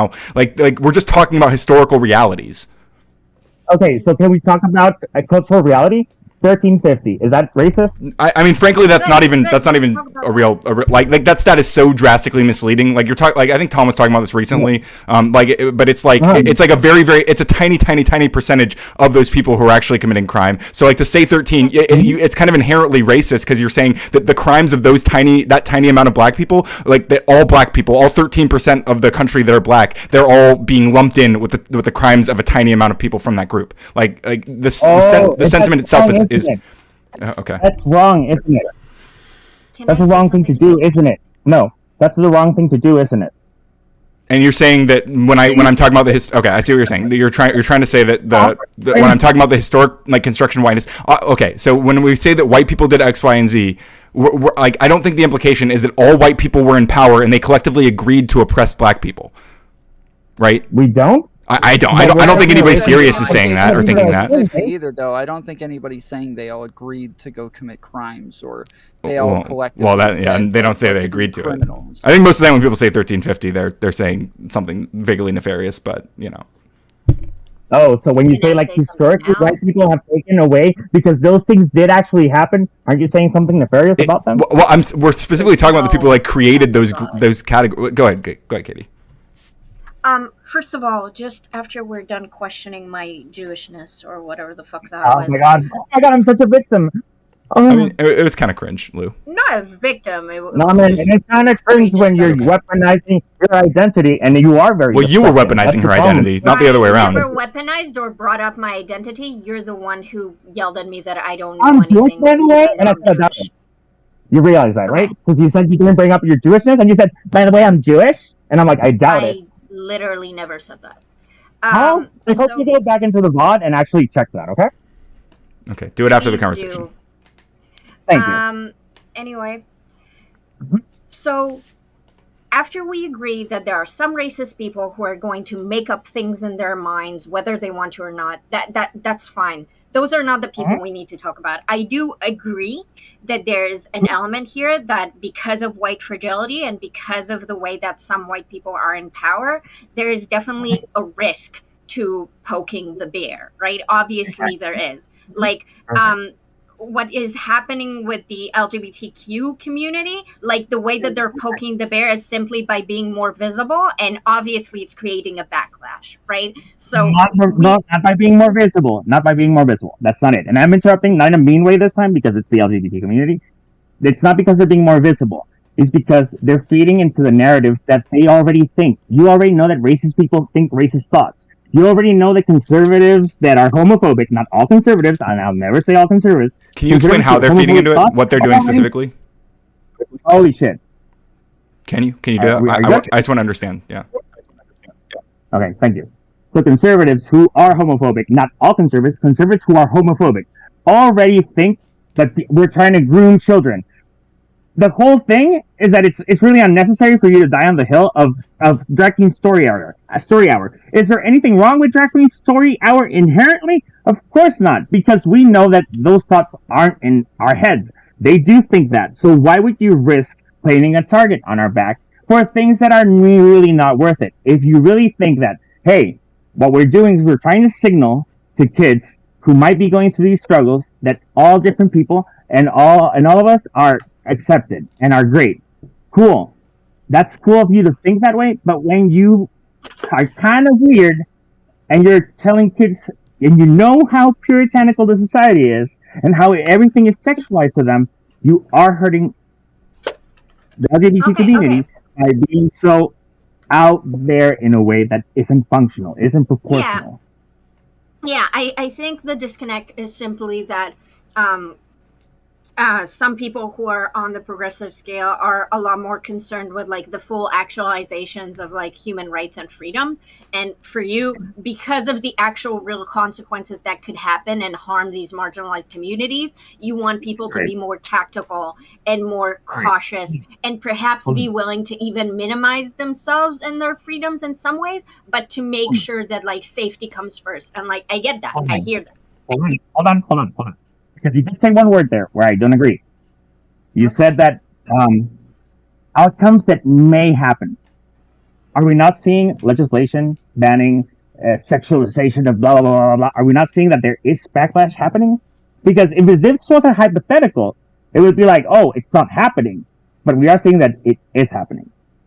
Yes, right? And my argument would be that was going to happen whether Drag's Queen story time happened or not. And I agree. Right? And we can disagree on that. Why give them ammunition? Okay, here's the thing. We already talked about how some people who are going to be racist and are just going to make up stuff in their head.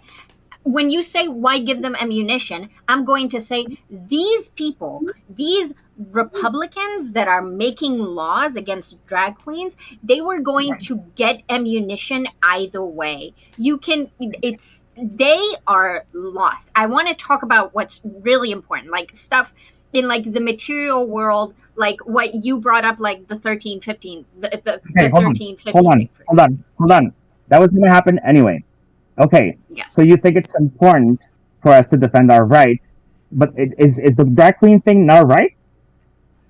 Well, it's already happened, so like whatever. So why are you focusing on material things if that's basically one right that we lost for being kind of stupid about it and playing into their hands?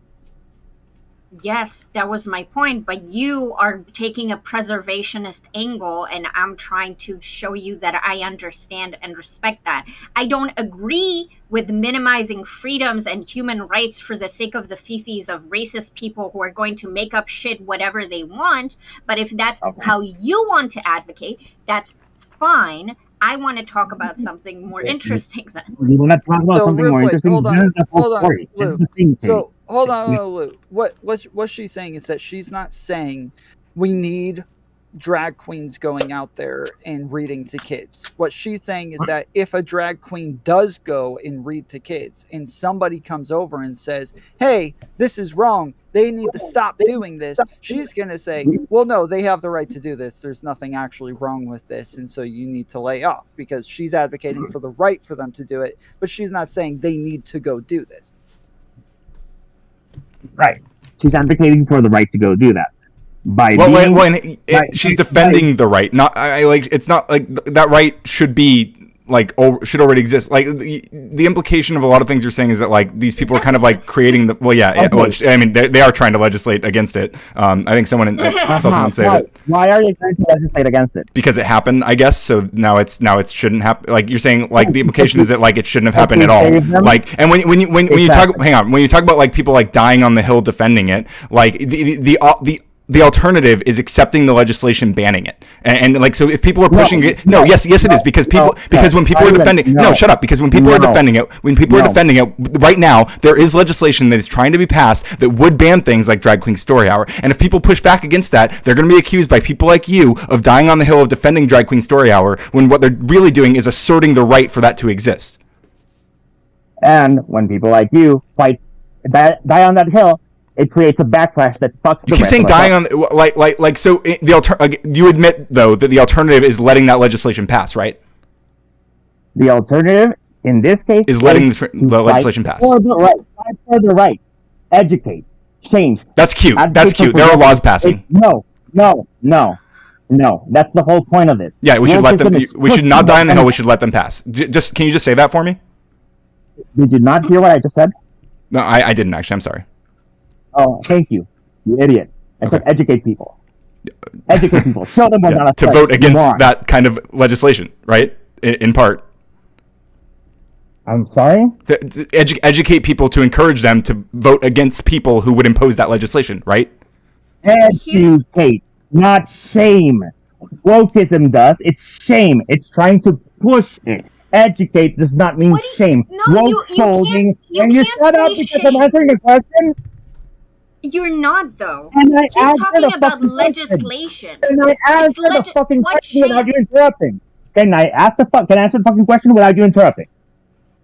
Thank you very much. So, what I'm saying is, it is about fighting against the legislation, but it's not fighting tooth and nail. Sometimes you do actually fucking lose.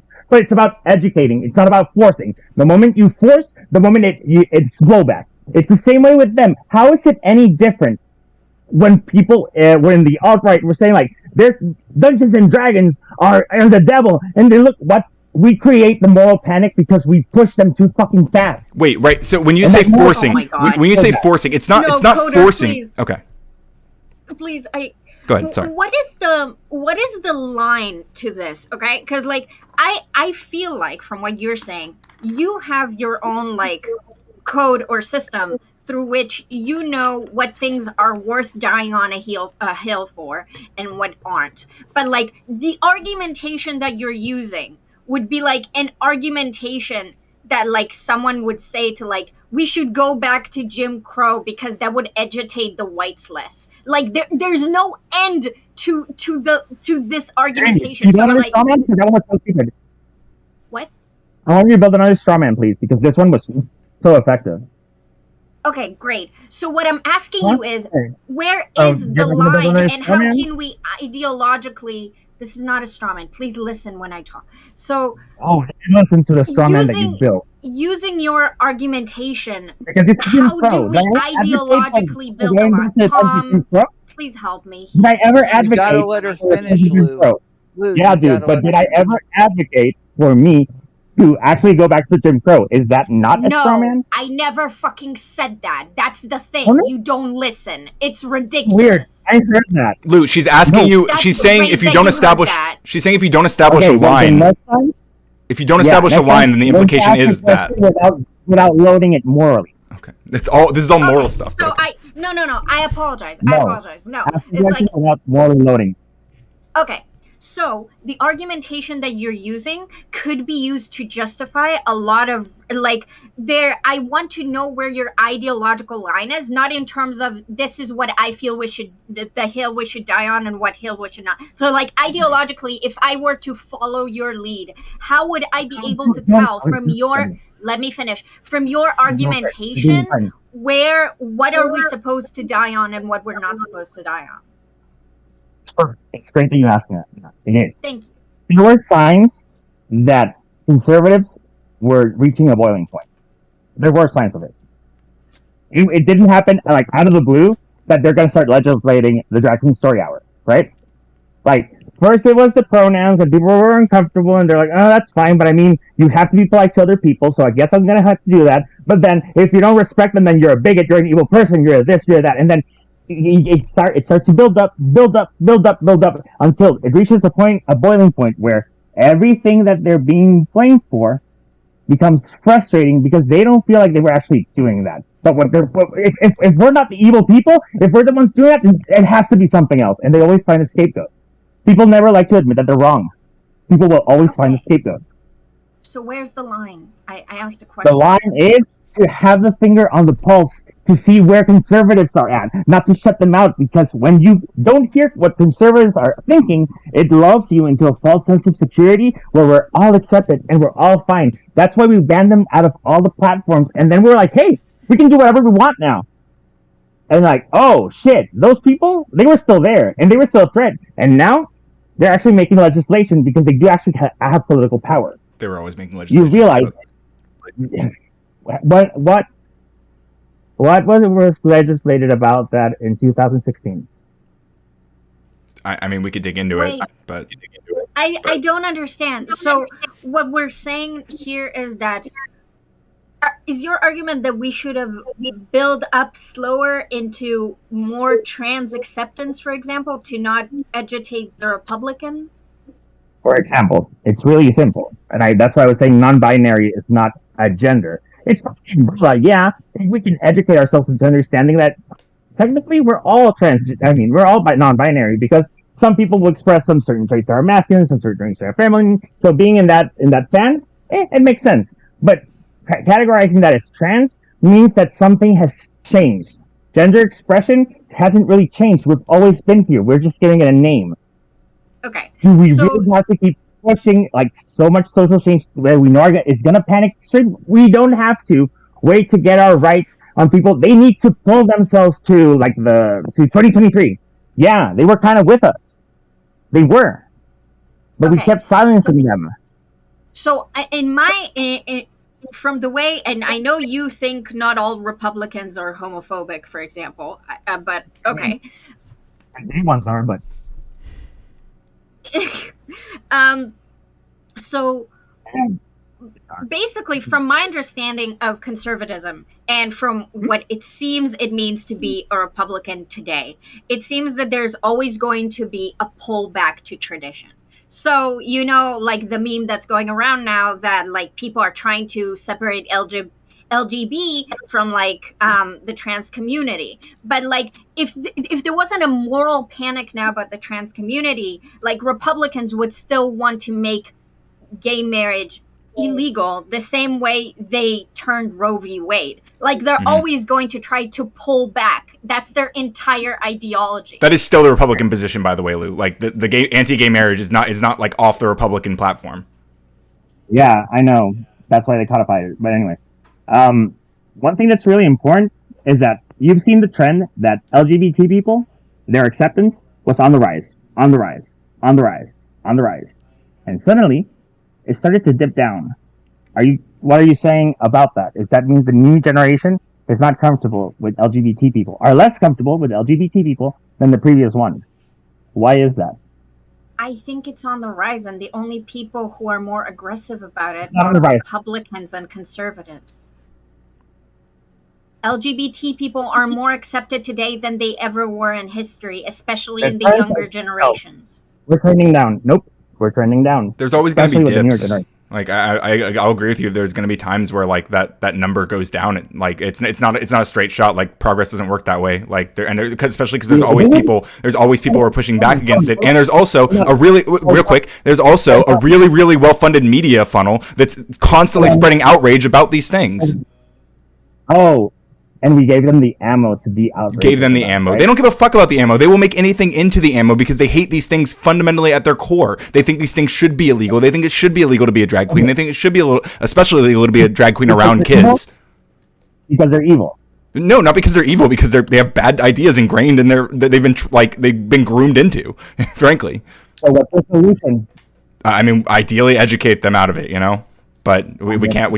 It's. I'm not saying not just educate them out of it, but stigmatizing Yeah. the bad ideas so that they're less pervasive, less I likely think to the be bad caught. idea is kind of what gets us here, though. Not It's completely. not though, because again, yes, because there's there's stigmatizing things, and then there's taking it too far, right? Somebody like yelling at black people on the streets, calling them the N-word over and over, right?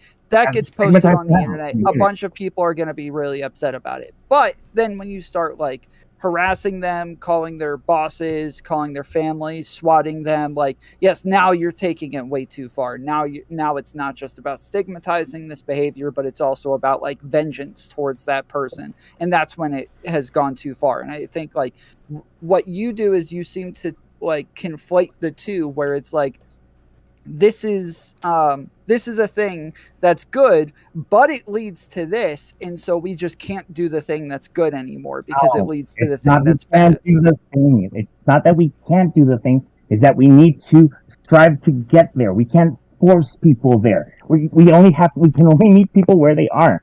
Like that's why what it's so stigmatizing the behavior is But like no, wait. Yeah, what's the force? making it. It's not forcing people. You are like, you're calling it out when it happens so that it's less likely to happen in the future. But it's like you're not meeting the trans people where they are, for example, or drag queens where they are. You want to meet the Republicans or like the conservatives where they are. Like their feelings and their self-actualization and their freedoms and their fears and their concerns are more important than people who want to transition or people. You have to you're meet talking while people I'm where talking, so they I don't know. are. Yes. That's exactly what I said. Yes. That is exactly what I said. So if we're right meeting now, people where they are, how is right now your it's turning line down. of thinking? How is your line of thinking telling us when we should allow people to exercise their freedoms and when we should not, to protect conservative feelings? Yeah, Lou, you gotta stop talking while other people are talking because I know, your mic right. is so messed up that it Yeah. cuts everybody out. Sorry. The thing is, sure, we have to meet people where they are. We have to keep our finger on the pulse. We have to hear what the other side is thinking. We have to engage with the ideas that they're thinking. Are they pushing this idea? Okay, fight against it, but educate against it. If you stigmatize, there's behavior that can be stigmatized, but for us to be able to stigmatize it, we do need to get to that point where everyone's educated enough to understand why it's stigmatizing. You can't just shame people into it. You stigmatize it by educating them. Why are people not arguing like, maybe I should say the N-word? Maybe it is a right. It's like, well, it's not equal because we're educated that the historical use of that word has really messed people up. And we're compassionate enough and empathetic enough to not use it. Some people are fucked up and they'll always use it, sure. But you stigmatize it. Do argue that they should say the N-word. Matt Walsh got on a whole pissy, whiny, bitchy rant about it, about how you should be able to say the N-word. Also, it is like legal too. Like it's not illegal in the U.S. to like say the N-word, even if you're white. You know, like so. Was it successful? His argument, where people are like, oh my god, that's so based. Yeah, probably the people, to some degree. The people he's appealing to, obviously, yes. Hold on. That's the point. Hold on. I'm gonna let Boots jump in real quick. Oh wait, no, actually that was a great point. I wanted to hear them answer, but they just totally misunderstood what he just said. I don't know if it's because of the terrible mic or just because they didn't understand. But well, feel free to clarify. Maybe I did misunderstand. No, please repeat, because I joined halfway through. Oh, I don't know the name, whose side I'm on, but please repeat your N-word point. Were they successful for the use of the N-word? And then you said they're appealing to people where it did succeed. How do you know? How that it did succeed? How do you know? Okay, when I'm saying it succeeded, I mean that you're talking about appealing to the feelings and emotionalities of an audience that is already bigoted and racist and is not interested in actually caring about liberating and freedoms of the marginalized people they don't like. I know. Well, I would say that it probably succeeded in that Matt Walsh's audience isn't like, whoa, Matt, that's too far, dude. That's crazy. Like, I don't think that happened, like, in response to him saying that, right? I mean, did it? I could be wrong. I'm asking, I guess, because I don't know. I didn't see this event. Are you guys aware? Did you know? No, right? So you're making assumptions, right? Yeah, my bad. I'm sorry. Like I said, I was, but yeah. Okay, cool. Conversation is going like a billion different directions, and I really don't understand why something like Drag Queen Story Hour is, you consider that a right, Katie? I agree. You're saying that we're depriving people of their fundamental rights. Yeah, I'm not like advocating for banning it or anything. I just don't understand why you would. Well, I think the problem is that right now there is legislation that is trying to ban it, and that legislation would also just target like trans people being around kids in public, basically, like a lot of times, because like the way that they characterize these things are like it's not about trans people. It's about I understand there's a difference between trans people and drag queens, but like I think the problem with the language on these kinds of bills is that it's vague enough in a way that does go further than just drag performers. Like it's but I want to answer. Okay. Yeah, also. go ahead, Katie. Okay. Like I'm confused because like wearing what you want is legal and is a right as far as I'm concerned, and being around children and reading books to children is also something that you're allowed to do, and is like a right to exist wherever you are and do things. So I don't know how it's not a right. You know? Right. So it's a like combination of two rights, actually. Yeah, I agree. Yeah. Okay, but like. The history of drag is something that has always been something very sexual, and it's perceived that way. It's not a right for parents to like show extremely sexual content to their children. Like there are still things that you can't bring a child to like a pornographic movie theater because we consider that to be something that's inappropriate. So I don't understand why this would be something different. Well, if the drag queens aren't doing... Is it considered adult content? Drag queens are not considered adult content when they're sitting around and reading a book.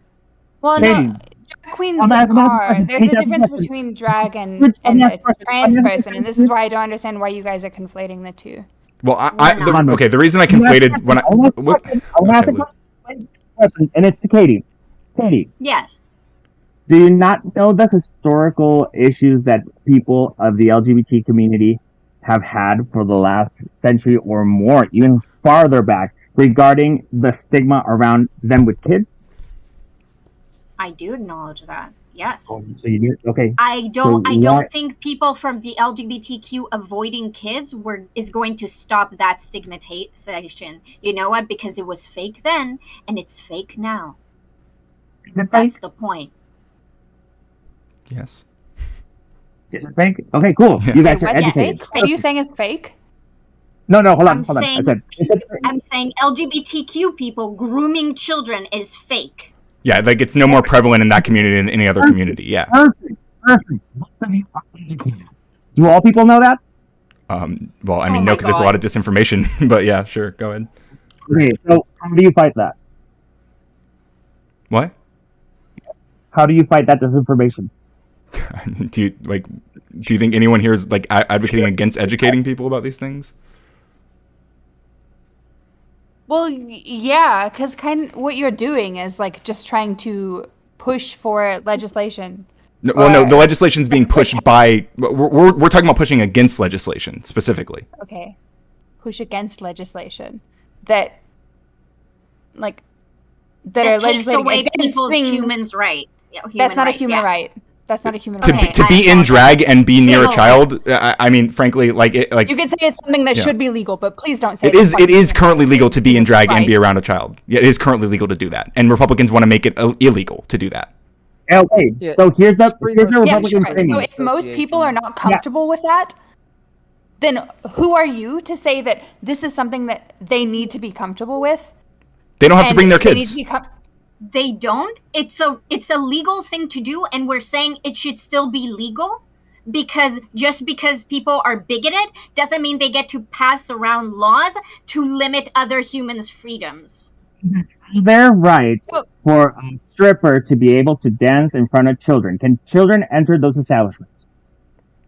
What does this have to do with drag? Asking you, is that all right? No. It has, because you're saying that like drag is not something that is necessarily sexual, but in today's context, it is something sexual. So stripping is not something that is necessarily sexual. It is just a woman showing her body.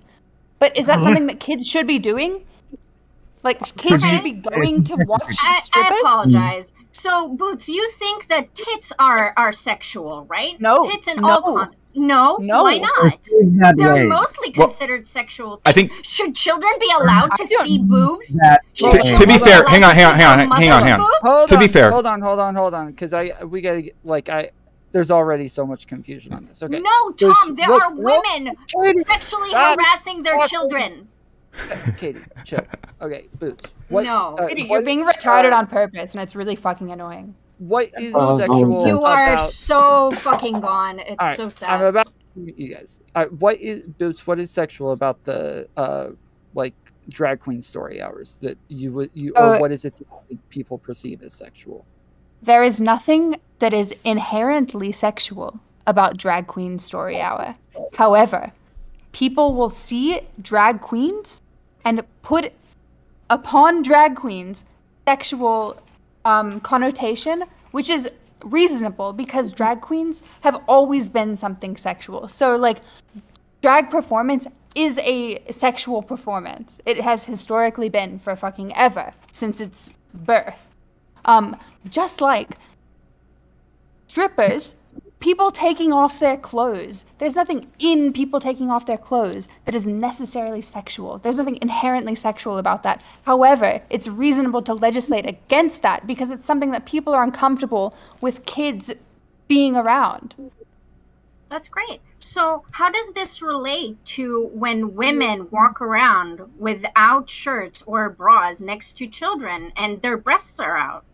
Like, why should mothers be allowed to walk around with their tits out next to their children? Because tits are mostly perceived as sexual. Like, tits are not inherently sexual, but people generally think they are. Wait, I want to hear her answer. Tits are not inherently sexual. Can you do that for little kids? So there's a difference between somebody's body existing as their body and a performance. Ah, I see. So when a drag queen is not doing anything sexual and you're projecting onto her and she just wears a dress and an outfit and then she reads a book, it's okay that you project. The whole point of drag is that the body of the drag performer is a performance. They are performing as an over-sexualized woman. So I don't understand how you cannot understand this. There's a difference between the body of half of the population and somebody who is playing up the characteristics that are necessarily sexual of a woman. Can you be tits out in front of other people's children? So, is it a right for you to be tits out in front of other people's children?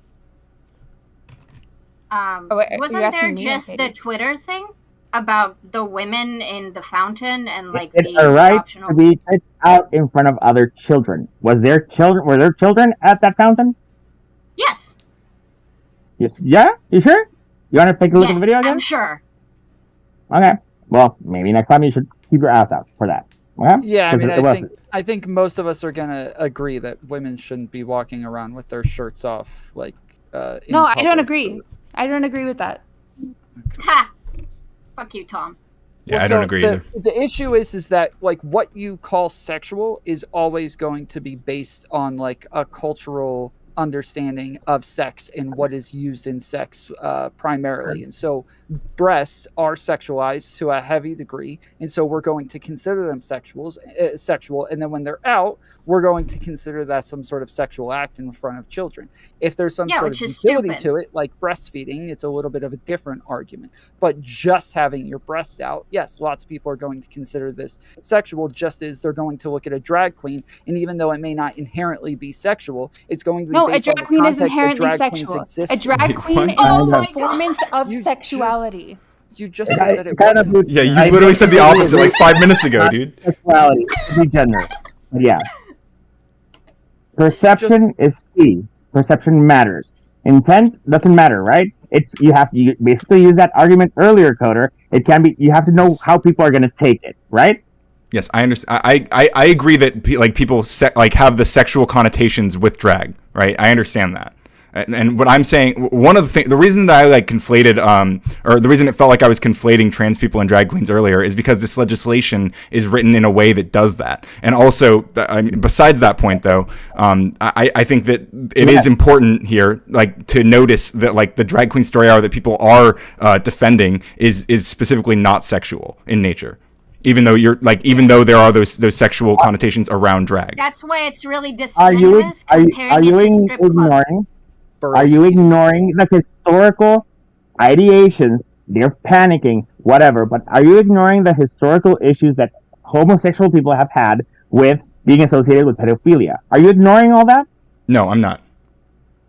Why aren't you ignoring it? I'm not ignoring it because we have to deal with it because it's a problem. It's part of what's fueling this kind of legislation. Sure. So why have children around them? Why have why have children around trans people? Why have children around gay people? Gay people from children. Oh my god! Are you an idiot? A lot of people have sexual connotations with not just drag, but people wearing clothes that don't seem to align with their biological sex, right? A lot of people think that this is a sexual thing by nature, and they want to legislate against that. Can I ask you guys a question? So temperatures against LGBT stuff have been so much worse recently than they have in the past 10, 20 years. Why is this something that is being pushed for now? And why hasn't it been pushed for before? I think it has. I think they never really stopped pushing for it, but I think that it has come to a peak. I guess this is kind of the conversation that Lou and I were having.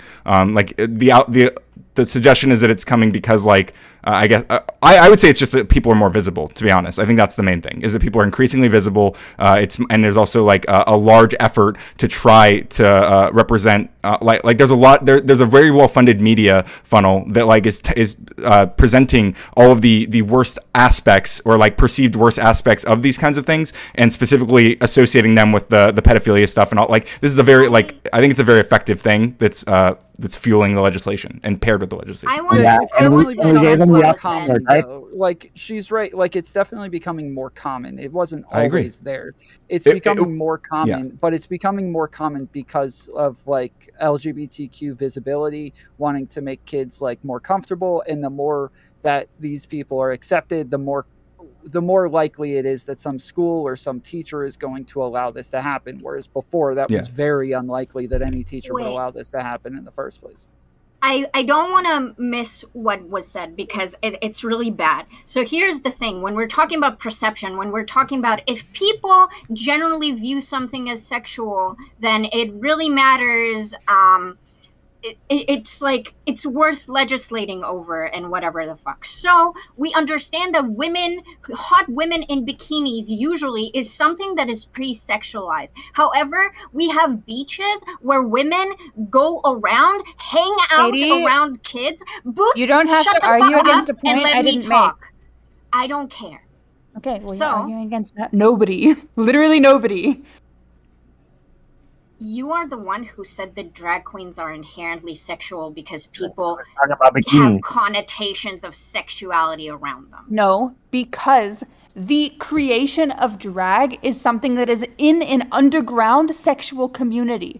Drag performances have until extremely, extremely recently been highly sexualized performances. There is nothing sexual about a woman having her body out at the beach. That's hold on. There's nothing sexual about a man sitting in a dress reading a book either. The only reason why you call that sexual... You're both wrong in that sense. You're both wrong in that sense. A woman's body was stigmatized for a long time as something sexual. Wearing a very revealing bikini was moralized to the fucking ends of hell. So don't think... I'm not wrong. I'm talking about the performance. It is the performance of putting on drag. It is something sexual. Yes, putting on a dress is something sexual. All of this is going to be based on utility. Hold on, wait, because we got to parse words here. One, like, it's going to be based on utility. Yes, obviously women in bikinis are going to be considered sexual, and then the more, like, they'll have even, like, string bikinis and crap like that make it even more sexual, but it's based on the utility of the bikini in that scenario where they're going to the beach, they're getting wet, it's easier to dry with the less clothes on, and it makes sense, and it becomes acceptable because of the utility in that scenario. Whereas, when we're talking about drag queens, like, generally, it's been burlesque, or as Hunter Avalon says it, burlesque. That's been the sexual version of drag queens, whereas drag queens are generally just like people dressing up as women in a cartoonish way, and overemphasizing feminine aesthetics. Tom, that's cool. Now, what I want to say is, what is to understand...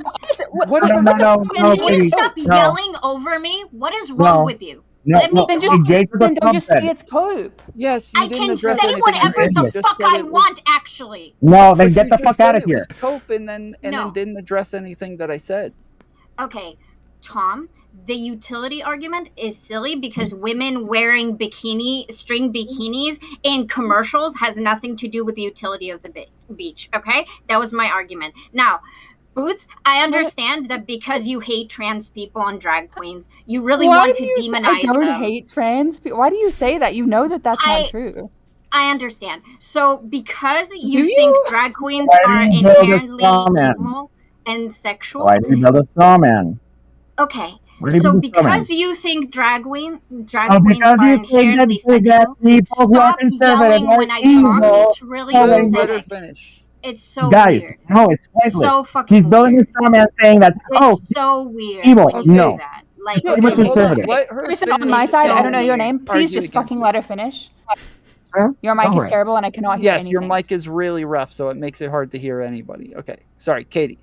Please finish. Okay, so because you want to make... I understand that when I'm making an equivocation, I'm not saying that a woman's body is the exact same thing as a guy putting on a dress and reading a book. However, the difference is about that you're saying that there's a really big component to it of like how it's perceived. If it's perceived to be sexual by a lot of people, and it has historical context, we have women dressing up performatively. Please.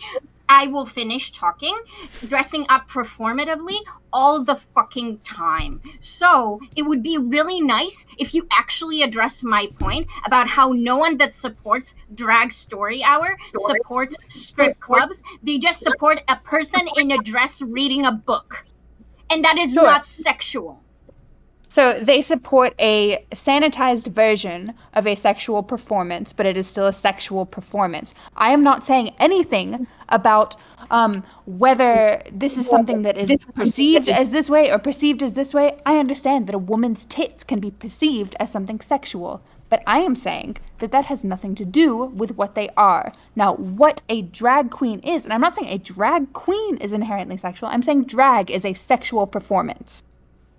Okay, so when a man is wearing makeup and a dress, they are... If we didn't call it drag hour, if we just called it men wearing dresses story hour, would that make you feel any better?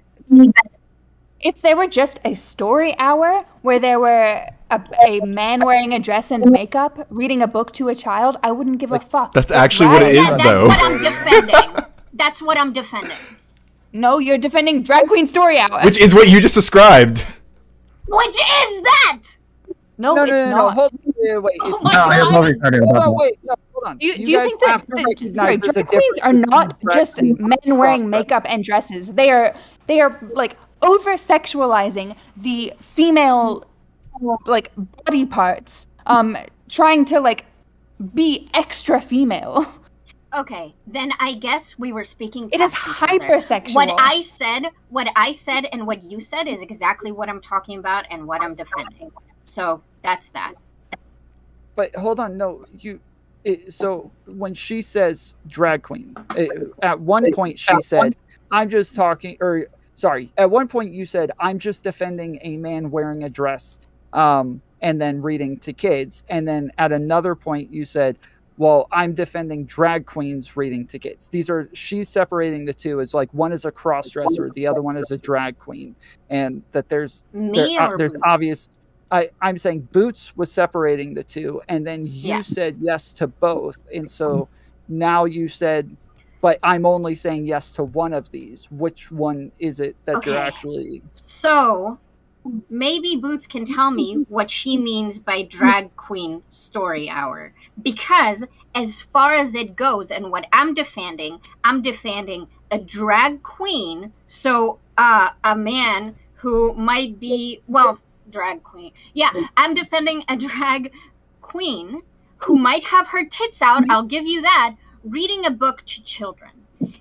If we don't think women who have their tits out read books to children, I don't know what we're talking about anymore. So if you're talking about drag queen story hour and you're talking about a drag queen doing a burlesque performance to children, that is clearly not what I'm defending. Katie, what if there were a stripper reading hour where the strippers they were clothed, but they had their tits out reading to kids?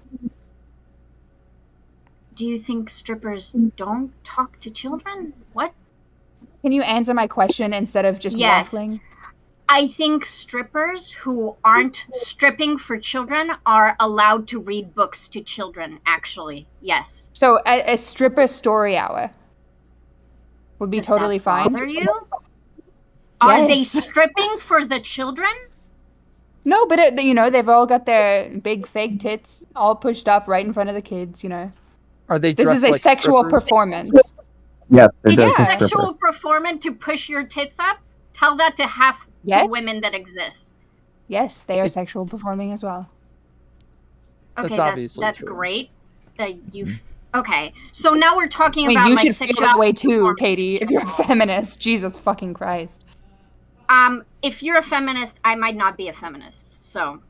Thank God. Get out of God, please. exactly. Yes, thank God. Tom, if we're now going to to talk about sexual performativity in general, we can do that.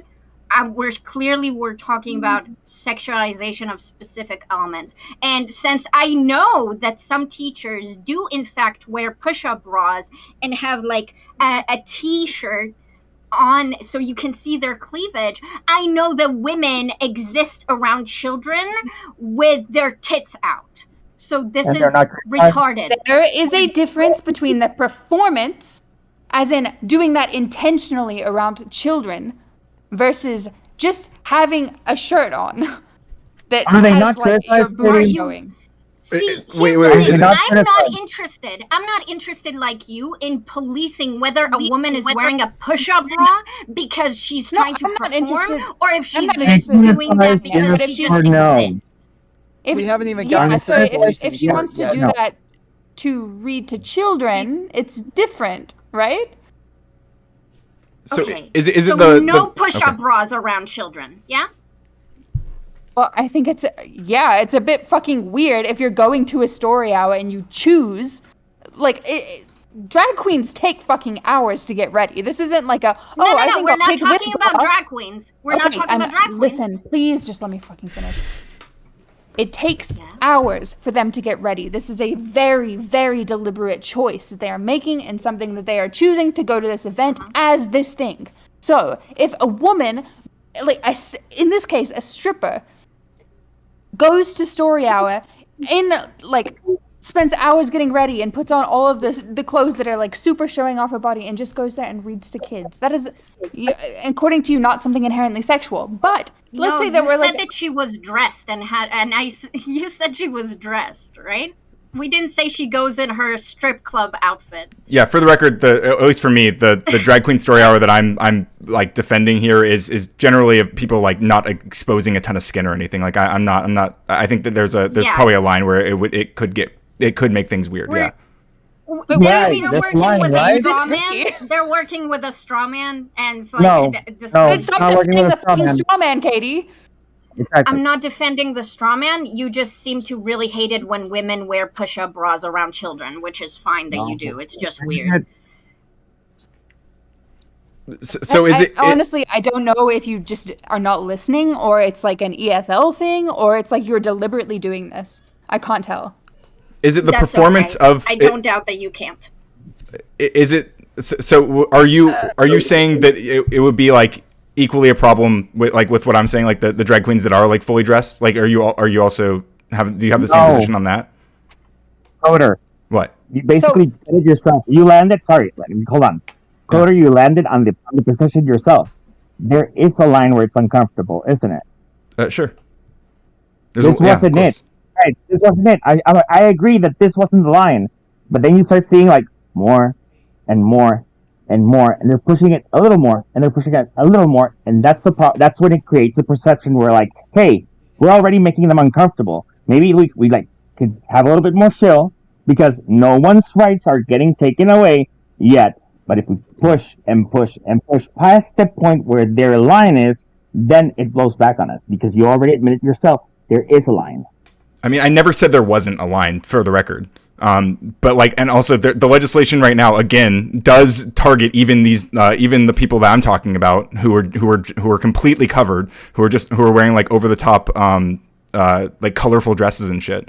Because like like a lot of these laws are not targeting like sexualized performances necessarily. Like they're yeah. Yes, that's fine. I completely agree with that. Okay. How long? And we were arguing about something because I wasn't speaking. I was speaking right now. Thank you. Okay, sorry. How long did it take? How long did it take for legislation to come in about the drag queen thing? Was it immediate? Like as soon as we saw drag queen story hours, like boom, next day. I don't know. Was it immediate? I assume there were probably bills that were like started to be worked on pretty quickly after like accounts like Libs of TikTok start to harp on a specific thing like Drag Queen Story Hour, for example, and they start to put like they start to they'll frame things that aren't even Drag Queen Story Hour as Drag Queen Story Hour, right? For one thing, and they'll take all of these things and yeah. So after these things became a part of the conservative like mainstream. Like after they started targeting these things, that's when the bills start to pass. Yeah, but again, the bills. This is the problem. The bills are more insidious. They're not even just about the drag queens. Like, okay. You just went all over there. The problem's not the drag queens. Right. Okay. You understand there's a line. You understand that we're. I never said there wasn't a line. Stop acting like I like conceded something. Like I never said there wasn't. Okay, I'm saying the line in general. I'm not saying on drag queens. I'm saying that we're pushing the line because we're pushing progressive ideologies, right? We're pushing, not forcing. We're pushing it. We're pushing it. And we start to see like, hey, they're starting to create this boogeyman. No, we gotta keep going forward because we can't let them win. Hey, maybe we could, this is a moment where like, okay, you have to have the finger on the pulse. We have to check the temperature of the other side. We're not raising the temperature. Basically, I'm making the argument that we have to boil the frog slowly, or else they jump out of the pot. And you guys just make them jump out of the pot and ruin the advancement that we have.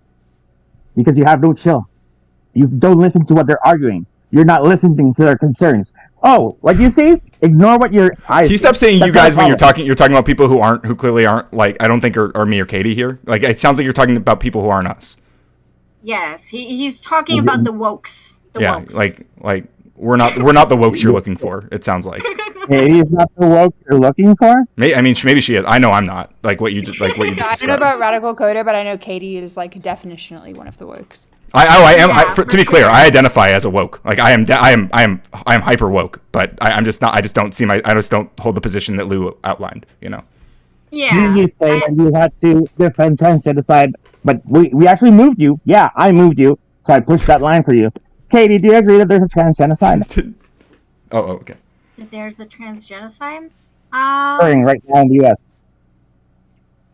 I think it's on its way, but I don't think it qualifies yet. No. And just for the record, what Lou moved me on here, he's about to go into this, I'm sure, but what he moved me on is that him saying that like what's happening is worse than a genocide. Yep. Yeah, I think the genocide thing is funny. I used to say that there's a genocide, but because I take after Lou, I don't want to poke the bear, so I don't use that word anymore, because then people start a really stupid rhetorical argument instead of actually talking about what's hurting trans people. So it's just better not to engage with that, reject the word genocide, and then move on to an actually productive conversation that isn't like semantics. So that's why I do that. Frustrating to me that it seems like you're I'm sorry, are you talking? No, go for it, but it's fine. Yeah, it's frustrating, Katie, that I don't know about you, Radical Coder. I'm sorry, I know nothing about you. It's okay. That it seems like you're more concerned with being right than with doing what is good for trans people. I understand. You know nothing about me, so that would make sense that you feel that way. However, okay, well, I wasn't done talking. Okay, good. So the trans people who are being affected by anti-trans laws do give a fuck. Because people, even, they are bigoted. Okay, people are bigoted. They are going to be bigoted for a while. Obviously, this is going to shift. There's less bigotry towards gay people, and it's kind of moved on to like trans people being the main thing. But people who are bigoted are going to consider like drag stuff, any sort of gender crossing boundaries to be something that is in the no category. And anytime you guys push that a little bit further and make people a little bit more uncomfortable, it's going to be something that they're more likely to push back against until they hit a breaking point. Okay, So listen to again, what I'm fucking saying. Kate, you're actually just not even fucking listening, because this is really important. Because obviously, trans people have nothing to do with drag queen fucking story hour, okay? But pushing for shit on drag queen story hour, pushing for like drag performances that are or are not sexual in front of kids are affecting like real fucking trans people. can I talk now? Have you been listening? I have. I'm trying to respond, but you're yelling at me that what you're saying is important, so I'm waiting. Oh, okay. Well, it was. So actually, Katie, what did I just say? Can you tell me that first before you respond? No. Figures. Okay. So I think that it's really interesting, first of all. I'm glad that you're frustrated by my advocacy. I would like to hear anything that I said about my advocacy that means that I'm doing the things that you're doing. Now, what I do find really interesting is this concept that you guys are talking about us pushing something when Radical's entire point was that legislation is being passed to stop drag queen story hour, and what we're doing, I'm not done speaking. It wasn't a thing 5 years ago. So I will continue speaking. That's good. So it seems like legislation is being passed by these bigoted people, as you mentioned, that they exist because they are conservative and they're always going to be interested in passing legislation that continues to marginalize the marginalized, because that's what they do. They are conservatives. They want to conserve and go back to how things were. So I'm going to finish talking now.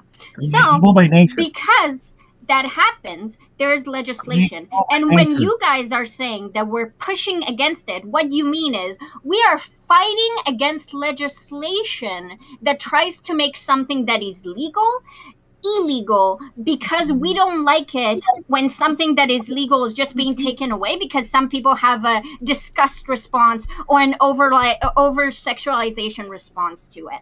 And then Lou's point was that us dying on that hill is angering the bear. However, it's super, super, super weird that you guys are framing it like that when the bear is mauling trans people, and then when trans people try to exist under being mauled, you guys are like, why are you fighting back? You're only making it angrier.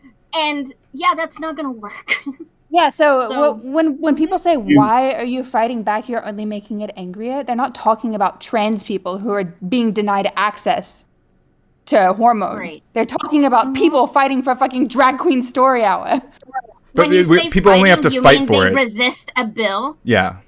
Like, they only have to Is fight that for it what you because mean? the bill is trying to make it illegal, right?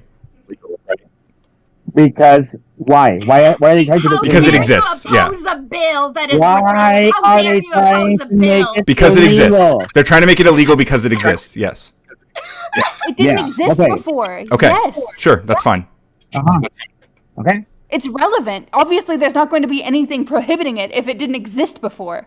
Okay, It was but just accepted to be unacceptable. well, obviously, we can't go back in time and make it not exist. Are you like? Are we saying like should it never exist? I don't agree that it should never exist. Like, it's just like, when is the time to allow drag queens to read books to kids? Like I guess is what's in dispute here. And right now is not the time when like anti-trans sentiment is like infinitely high. And But like so much anti-trans legislation is being passed. Why would you push for this instead of actual like protections No for one trans is people? No, none of us one are is pushing pushing for. for Yeah, this. we're pushing against the framing legislation, trying to is make it so illegal. shitty. That's the problem. Okay, hold on. You're talking about the present, sure. Yes. And I said, let's look at the past, let's look look forward, and let's look at the present. Let's look at all three. Do we understand why this legislation came to be? I think so. Conservatives hate drag queens. Well, Why? Okay, why didn't this get True, pushed but- before? you're getting at that Drag Queen Story Hour didn't exist, right? Well, not just that. It's that like overt LGBT sexuality is something that is like very prevalent now. Yeah, because before it was like disgusting also when humans elite. exist. It was also like in a lot of ways like legislatively prohibited historically. Katie, Right? I wish you would actually like respond. I can't tell if you're like actually fucking retarded or like you just can only spout like I think responding to you is kind of pointless because you keep cursing at me and being a bitch. So I think I'm done responding to the you. But I will irony of respond you to like other saying people. that to me is so good. Yeah, I mean that's true. I am being a bitch. But that's because you're Awesome. just a Good huge for you. fucking cunt, Katie. I can't talk to you, and you don't listen. You literally don't respond to anything that I say to you. Yes, you're being a bitch, so I don't feel like it. Well, I came in here in like a totally neutral sort of just wanting to have a conversation, but instead you just spout your talking points that you've repeated 3 fucking times. Is that when you called me retarded? When you insulted my English comprehension? When was that? It was before that. Okay, cool. So how about when you stop like telling me how I should behave and how I should listen to you and what you're saying is very important, I'll address your points, which I have. Oh, you haven't addressed it because I asked you actually to repeat my point back to me and you couldn't do it. Yeah, I couldn't do it. Yes, that's what happened. Mm-hmm. Okay. Can we be done with this lecture now? I mean, I wish you would be done off the fucking internet, Katie. Okay. Radical, you were talking, no? I I was trying to follow the train of logic. I think we were talking about the implication of, I'm trying to understand the implication of like it feels like you guys are saying that like the Drag Queen Story Hour never should have started because it wasn't the right time for it to start. But the problem is that like the only way to prevent something like that from coming up and it would be like to make it illegal, like because like things like that are as LGBTQ people, as these things are more accepted and as like stuff like that is going to arise, like so. Okay, so here's the question then. Coder, do you think that drag queen story hours should be stigmatized? Because that seems to be the issue, is that they're saying, hey, we're fighting against this. Like, get rid of legislation. Let's pretend like, the people here, they're not in favor of legislating against it, but they do think it should be stigmatized and happen less. Wait, Tom, that's a dumb question. Because obviously it shouldn't be stigmatized, but it's like, is it reasonable that it is stigmatized now? When you say reasonable, like I understand that drag has historically been like has these sexual connotations. I agree with you on that. Like it logically makes sense that people have this stigma But so I guess I hear you there, but I don't know like what to do about that in terms of like. Okay. Yeah. I want to ask a question about this, right? So the Nick Merckx situation, people should leave kids alone. Okay. Holy shit. Was that a dog whistle or did he say it genuinely? We don't know, do we? Sure. Right? So taking away his, DLC package or whatever, his skins, I don't know what it was. Like basically trying to start to cancel him for a very reasonable request. Hey guys, leave kids alone. No, but you don't understand that the stigma that we've had for so many years that of the gay community about being pedophiles is the implication of what's going on there. Right. So don't bring your kids there, please, because what you're doing is ignoring the fact that historically homosexuality has been associated to pedophilia, which is ignoring the historical fact that if you put us in this situation, you create a problem for us because we're not asking you to bring your kids around. And if we are, hey, maybe it's not time yet. Maybe it's a parents' rights issue. But wait, it's not just. Hang on, Lou. Hold on. Okay. Hold on. Maybe if we hear what the other side is thinking, and we actually pay attention to what they're saying, we can gauge the temperature to see if we can push this forward or take it back. Like, yeah, it's kind of cringe. Yeah, maybe. Like, that's not something we need to talk about right now. Because why would you need to talk about Drag Queen Story Hour? Because representation matters. We already had cartoons that had drag queen shit.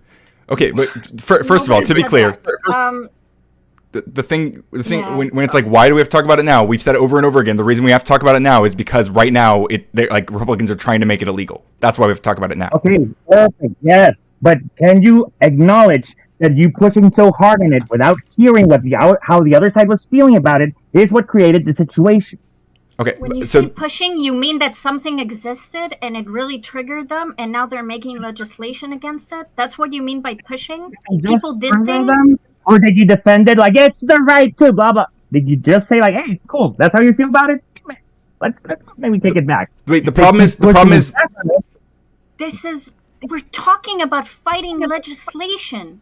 If I'm against legislation that is taking away freedom, it is all we've been talking about. It's fine that you're not part of this conversation. No, it's not what we've been talking about. That's the problem. That's what you don't get about this subject. You come here thinking that the subject is something, and it's not. And you may, oh my God, all you like. We were never talking about the legislation. I already told Coder, yes, we have to fight against that legislation. That's a Coder. Wait, Lou, you're saying that you weren't talking about the legislation, but yes, they were talking about the legislation. They kept saying, we're not defending whatever it is that you're talking about. They're saying that we're just pushing back against legislation. We aren't saying we want kids or want drag queens to go to read to kids. We're saying that we want them to have the right to do so, and it shouldn't be made illegal. That's it. That's all they're fighting against.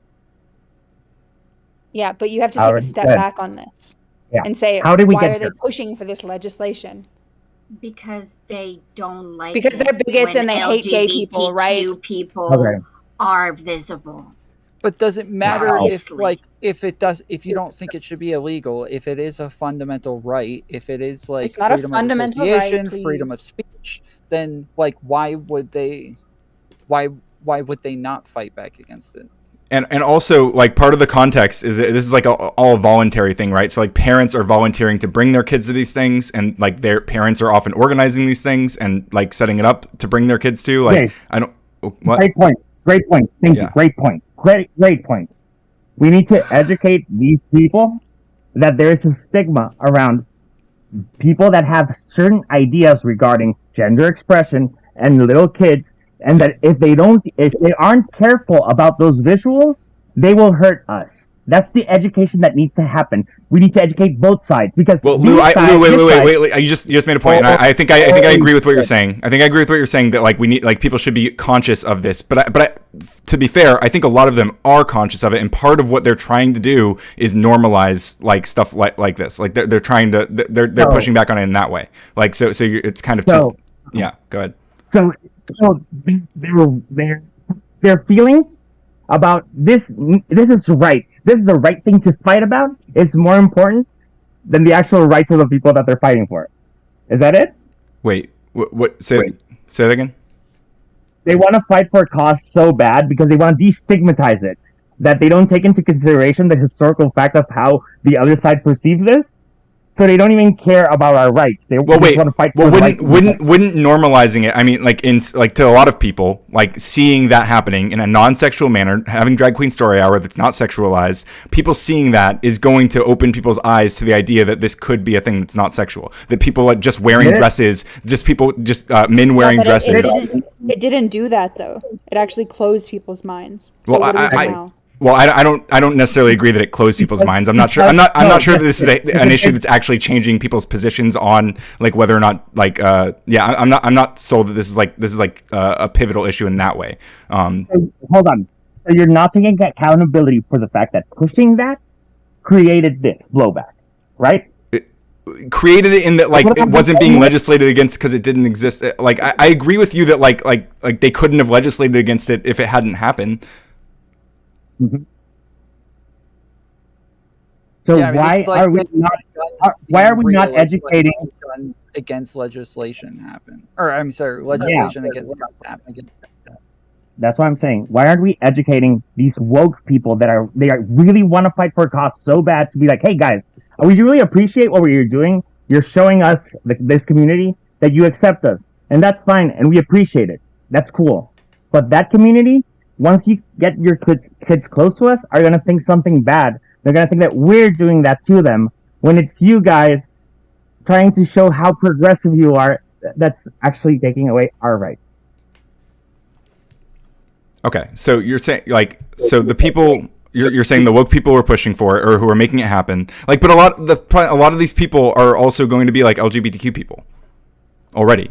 And so they I think they also I think all these people are aware of these kinds of stigmas. This is my point, right? Like, I don't think that we need to educate them on, like, I don't think we could have, like, guaranteed that, like, if drag, like, when people were setting up the first, like, drag queen story or whatever, like, I don't think we knew, like, right then, like, oh, if you do this, then in a couple of years, there's going to be legislation that's making it illegal. Like, Correct. We couldn't have known that. Perfect. Well said.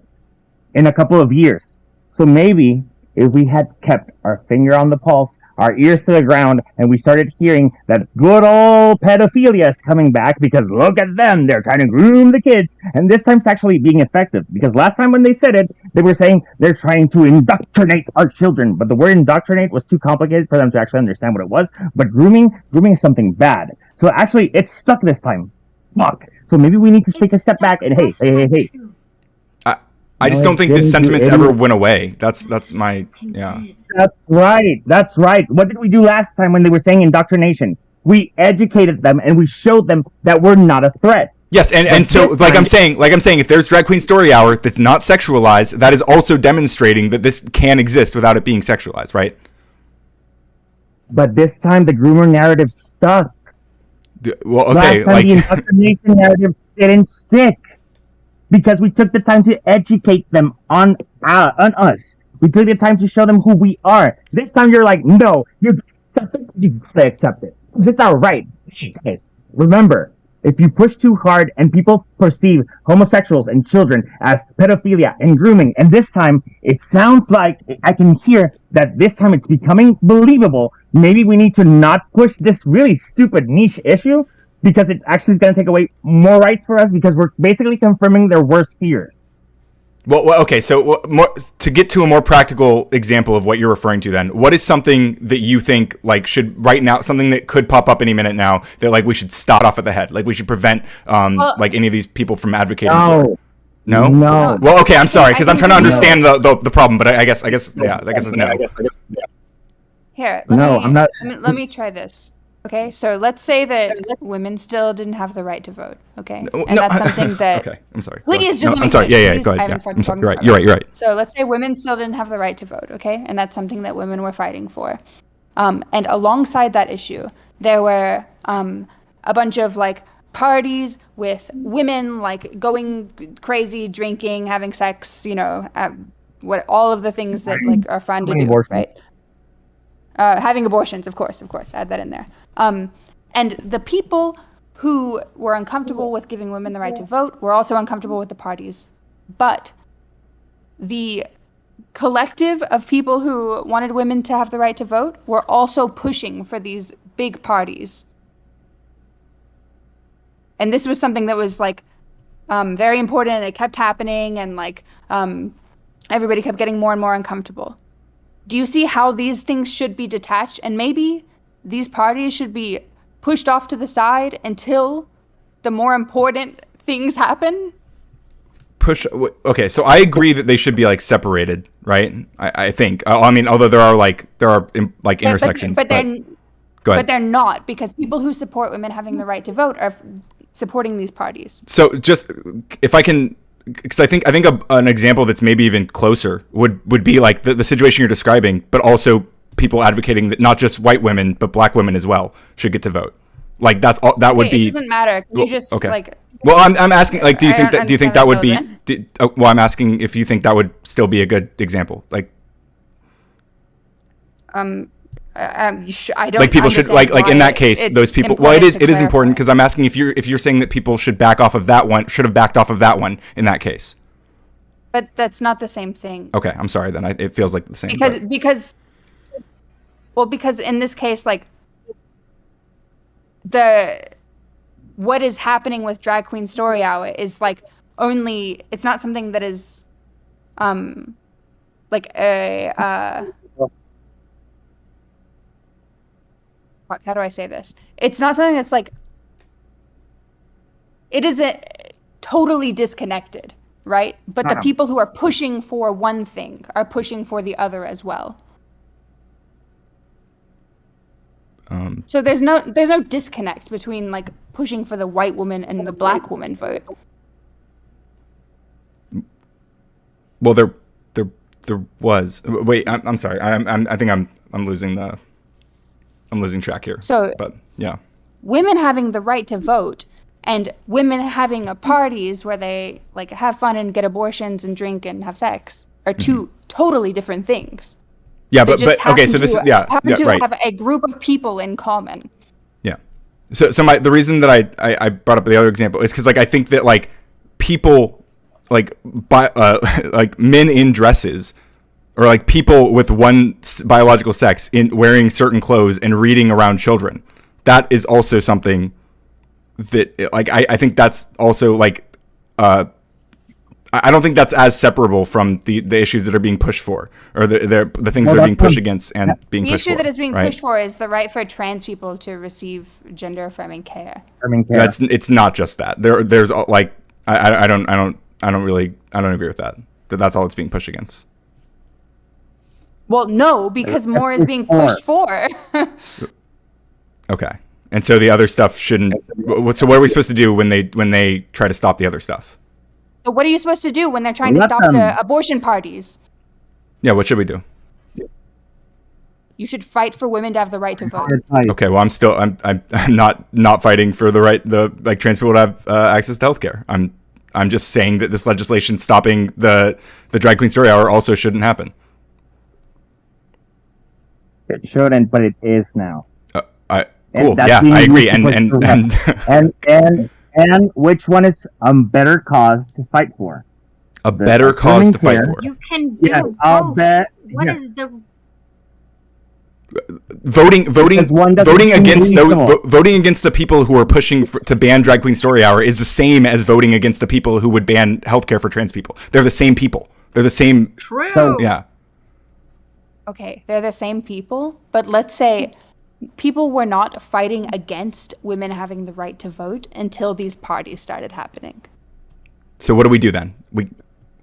Should we just not mention the part? Like this is my problem. Like I can't go back in time. Because if you keep having these parties, then women are not going to get the fucking right to vote.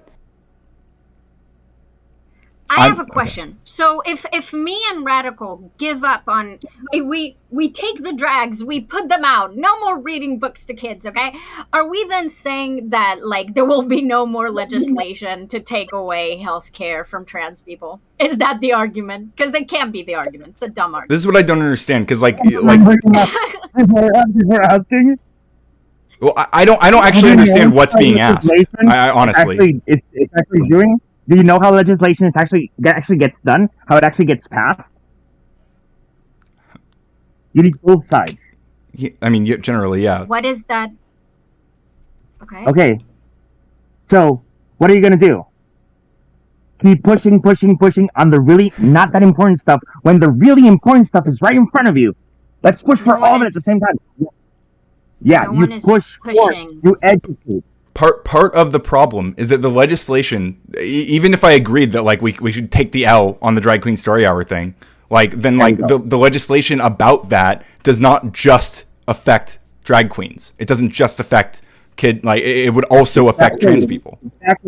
Exactly. So fight for what we can get in the bill. Let's eliminate the other stuff. And if like you have to be 18 to be at a drag show, fine, whatever. You have to be 18 when you're at a drag show, but don't take away the rest of the stuff because you're educating, not ideologically. Like we have to have it all or nothing.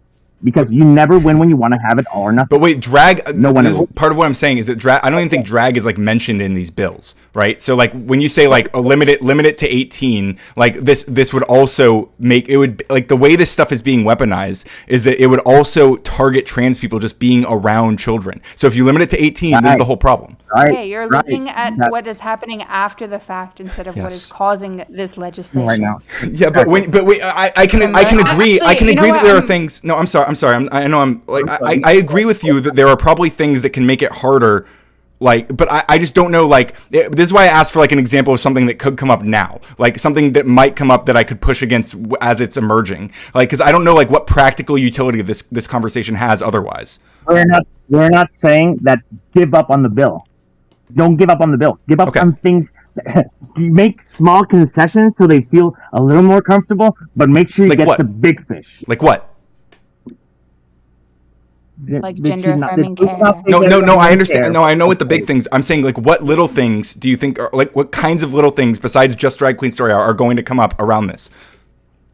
Like gay books in schools, like dumb shit like that. We should like so we shouldn't like what should we do about that? We should not put the books in there. We should ban the books. Like this is all stuff's also important. This is what politics is. You focus on what's fucking important. What takes away the most rights from the most people. Is the internet not a thing? I guess I just don't see local library. Yeah, you don't have to get this shit in schools. It doesn't fucking matter. None of that matters. It's all just like idpol shit. It doesn't matter. What matters is making sure that people get the care that they need. Well, Republicans are pushing on the culture war because they don't have a better platform because we give them the ammo to push on the culture war. If they were just rambling idiots creating a boogeyman that doesn't exist, then it'd be fine. We just laugh at them. Well, they are. To be clear, the boogeyman doesn't exist. Not happening, please. The boogeyman does not exist. Oh fucking hell, you dumbass! You don't. Like I agree. I agree that these are the things that they're hinging onto are things like these, like gay books in schools or whatever. But like again, the implication is that like we shouldn't let the books get in there in the first place. No. Okay. Then I don't know what you're telling me to do. I have no clue. I'm throwing my hands up in the air. Maybe listen for a change. I really am trying. I promise. Okay. Good. You have to learn how to play politics. You can't have it all. If you want to have it all, you're going to take the cake away. Okay. But again, you're not giving me. You don't give a fuck about gay people. That's cute. That's cute that you think that. Okay, that's fine. That you think that. That's what you're saying, idiot. That's what you're saying. It's not that like you're not giving me anything to actually engage with, other than saying that these things are less important than other things. But I'm saying I don't see. I don't know. Like, should I just not talk about gay books in schools? Should I not talk about Drag Queen Story? What do you want from me? You're going to. If you want to take the whole cake, they're going to take it away from you. So prioritize. I agree that some things are more important than others. But okay. I want to go back to the question that I asked you a long time ago. So like if I don't have your beautiful brain, how can I tell in my advocacy what stuff are important and what stuff aren't important? Because you're not giving me anything to work with. Yeah, we need like a framework like a vibe check to whatever what changes people's lives. Perfect. No, I'll give you the thing. Awesome. Please do. You use your brain. You look at the things. You analyze them. You hear the other side. That's how you decide what's important. By the way. Yeah, and this is really stupid. Look, just listen to how she's fucking laughing. You don't understand how politics works. It's not about your temper tantrum. It's not about what you want. It's about what we all want. And you Yeah, do you advocating know in we this all way, want you different advocating this way is what takes away rights from trans people because you got us here. Okay, that's No, fine. you We're in this shit. deciding No, what we're in rights this. you're Oh, comfortable you giving fucking up and what idiot. rights you're not, that's what's taking rights. You get to No, decide you based on fucking idiot. your No, you brain what fucking takes idiot. rights No, you away. fucking moron. You can You're not be a listening to what the weird other side freak wants. and curse at me. I You don't can care. you It's can really be a pathetic. stupid It cunt doesn't and help. be whatever It you like doesn't and make a point. condescending, and it And it's doesn't make just a point really either pathetic. because you don't hear It's anything because really you've been an pathetic. idiot. You've Really had problems with pathetic. every Katie, single can you Really stop person talking pathetic. over that him? I you've can Really barely debated with. hear pathetic. him, please. Really pathetic. No, You are I'm pathetic. actually You not. are. Yes. I understand. Perfect. Can Bye-bye. you make a Bye-bye. point? Can you make a point? Okay. Can you Make a educate point. yourself about what the issues are? Educate yourself about what the history is. No, Notice that You your talking actions. about education. You educate me. You do it. Okay. I'm saying it Yeah. right now. I'm already telling you. Are Okay, conservatives telling not me to paranoid? use my brain. Oh, Telling me to use fucking my brain. hell. If I'm Let me stupid, go does ahead and not shut up while I teach me answer the question anything. you asked. Okay. Okay, he's answering You the good? question. Go ahead. Okay, thank you. That's what I'm here for. I keep telling you, for years, for centuries, basically, forever, we've been stigmatized as pedophiles. So, for us to really make headways, people like you can be like, yeah, but there's nothing wrong with it. No, we know that there's nothing wrong with it, but they're looking at it as something negative. We need to hold on a little bit, because if we push for it right now, you don't understand that optics hurt us. We are a vulnerable group. You can't ask us, fight all the way to death on Drag Queen Story Hour? No. It was never first asked and you to do any of that. Can you please tell me a line to how I'm supposed to identify what's important and not what's not Listen to the important? other side. Idea fucking logically, Listen to the other except for side. use your brain. Yeah. Katie, Have I tried to do any this. framework. Yeah, How about you understand the history of issues? What's been taken away? Don't you think that it would have been better to fight for the right of ensuring pro-life? I mean pro-choice? They took away Roe v. Wade. I think that there could have been a focus there. Right? Okay. It could have been a Do you fight there. think- It could have been. And what happened? Where they took away the rights to abortion. What happened in the U.S.? What do you think that I advocate for? Do you think I wanted them to take Roe v. Wade? What is your argument? Do you think me wanting Roe v. Wade to not be overturned has Katie? anything to do? Let me fucking talk. Has anything to do with me thinking that legislation against people reading books to children is... Do you think those things are not compatible? Do you think they collide in any way? Do they? Katie, can I ask you something? No. You can ask, Okay, so you can ask me. I wanna know if you understand what he's saying. So can you just give his argument as you see it? Are you talking to me? Yes. Oh, I said no. I think that what Lou's saying is that there are political issues that are going to be more important than other political issues, and there are going to be concessions that have to be made to pass legislation at times. And I agree with all of those things. So like we should have to like pick our battles and stuff. Like I can agree with all of that. But then when there's legislation passing that's just specifically saying like, or that's just specifically targeted at this Drag Queen Story Hour thing, like I don't know how to stop like cultural phenomena like Drag Queen Story Hour from emerging. Like I don't know, I wouldn't know how to stop something like that. I don't know if I'm not. You keep saying education. Answer the question. No, but it didn't answer the question. No, if we but gave Katie, up Drag you answer Story my Hour, question. I want you to give a Steelman version of his argument. If we gave up Drag Story Hour, that's not Can you going not to do give it? affirmative care to Can you do it? children. Katie, please.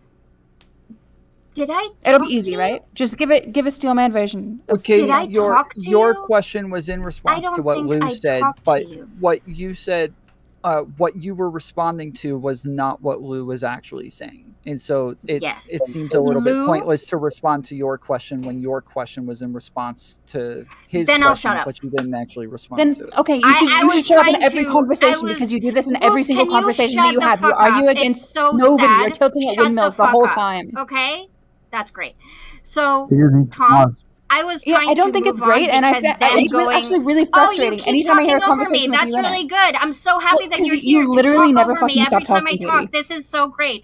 Anyway, so it's fine if Radical and Lou want to keep talking about how Radical is going to say that we're just trying to fight against, like, a legislation that has been passed, and then Lou's going to say, but what's going to cause that? And then we're going to talk about, like, proper political action and how we should pick our battles and how we should be effective politically. That's all good and great. It doesn't lead us anywhere because Lou has yet to demonstrate how we're supposed to, what framework we're supposed to be using so everyone except for Lou could use this logistic way of handling politics in how they choose what battles to pick. Wait, and Katie, that's actually a great question. Can you answer that question for your own side? So because he has not given that framework, and I've asked him that 3 times, and he's not answering it because he doesn't have an answer except for use your brain. I have an answer. It's quite different. So can you answer that for your own side? Then fucking answer. Yeah, go ahead and answer, Lou. Dude, we've said this exact same thing a billion times, but Katie is literally not listening. So I want her to say her answer to her own question, Lou, or I'd love to hear your our answer. argument in a steel man. I love to hear your either answer. one. Katie, those are your 2 fucking options. Lou, I'd love to hear your answer. Look to the past to see what mistakes were done, how people thought, and fight for the future. That's what you need to do. You need to actually be woke and understand how the world works to actually be effective. What's that moral framework? Look to the past. What has happened in the past? What has been the blowback to certain actions? Okay, so in the past, we were part of the genocide that your people was a part of too, and it started there. So we've been recovering little by little. We weren't the problem there either, right? We were just the boogeyman because racist people will justify their racist actions anyway, right? Perfect. They were complete victims. Perfect. Correct. Now, afterwards, they started associating us with little kids, with pedophiles. What did we have to do? We'd have to stay the fuck away from schools. We had to stay the fuck away. We had to stop being visible for a second so we can build up and change the culture little by little. You'd make small concessions. You don't take the whole pie, or else the pie is not going to be parted for everyone. It's not going to be cut for everyone. If people would agree with that, though, Lou, do you think most gay people would say, like, it was good that we all had to step away from kids in schools so that we could get progress? Or do you think they would say, like, no, we shouldn't have done that. We shouldn't have had to do that, and we should have fought to continue having our presence so that we could have progress faster? Wait, that's 2 different things that you just answered, though. So, like, obviously nobody thinks that that's good. But I think that most people would agree that it's something that was necessary at the time. Well, that's what I'm talking about. Pragmatically, like, do you think that they would say, like, we should have to do this, or that we, like, if we could go back, we would do the same thing? Because I don't know that most gay people actually view it that way. I think that they see it as, like, you want to know why? Pride parades. You want to know why? Continued remaining around children. They continued being in public, and that these things actually helped instead of them actually. No, Tom. I agree with Tom. That's not what happened. That's not what happened. Do you guys know the history of LGBT rights or no? Yeah. Wait, what is that? What is the cackle? Do you have something to say? Why is that funny? Hear something? I hear something. Okay, I don't know what it is. Is she just? She's just gonna ignore me when I talk? Because I'm in the call as well. I don't think it's acceptable like a to just buzzing sound. It's really weird. It's like annoying and whiny. Katie, stop and being bitchy. You're acting like a fucking 5-year-old. It's please grow up. Can It's you embarrassing. hear that? It's so weird. I think this conversation has run its course. Yeah. Not before we stop. Before we stop, Yeah. can you tell me the history of LGBT issues? That is such a broad question. There's no way anybody could ever answer that. There really isn't. How did it start? We know that we were part of the Holocaust, right? Yeah. Can you stop bringing up the Holocaust in relation to me? It's so weird. Excuse me? Are Jewish people the only ones that were victims? No, We're the only I didn't victims say of the that. Holocaust? Okay, so why the fuck Did do you you think hear I'm me talking say about that? you? Why the fuck do you Because think I'm have talking about you? mentioned it a bunch Why the of fuck times do you to think me. I'm talking about you, you idiot? I'm talking about Because LGBT you people. brought it up a bunch of No, times. because you're a fucking idiot, because you look for microaggressions, because you think you're a victim. No one's talking don't about look for you. No one's talking about microaggressions. your It's issues. really I'm talking weird that about you're projecting a lot LGBT of shit people. on me. I don't know why you're yelling or what's wrong with you right Well, now. maybe It's because next time you really can bizarre.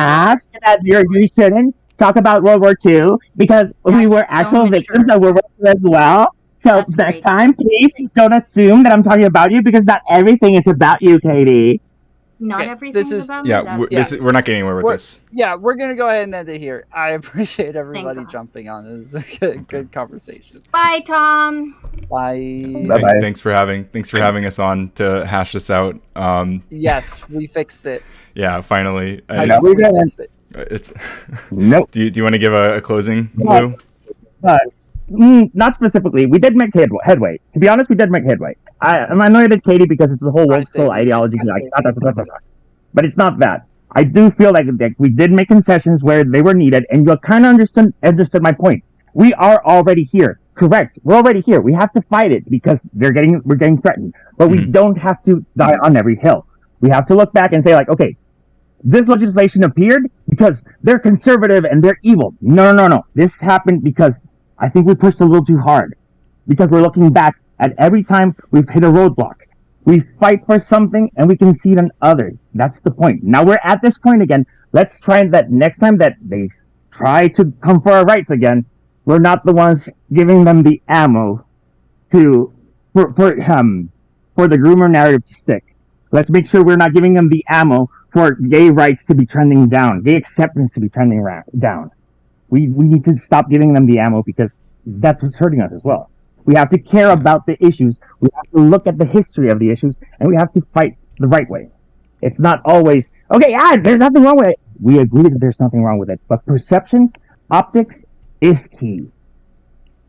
Okay. Yeah, and I see where you're coming from with that. I'm still not convinced that there's like when you talk about and I know we're gonna be looping maybe after I say this and it's over, but like when you say to look at the past. Closing statements. I know. Why okay, is good. there I want to looping? finish it then. Okay, there's no looping then. There's no looping because I'm gonna finish. Okay, fair only enough. closing statements. Okay. Then fair enough. It's over. I'm sorry.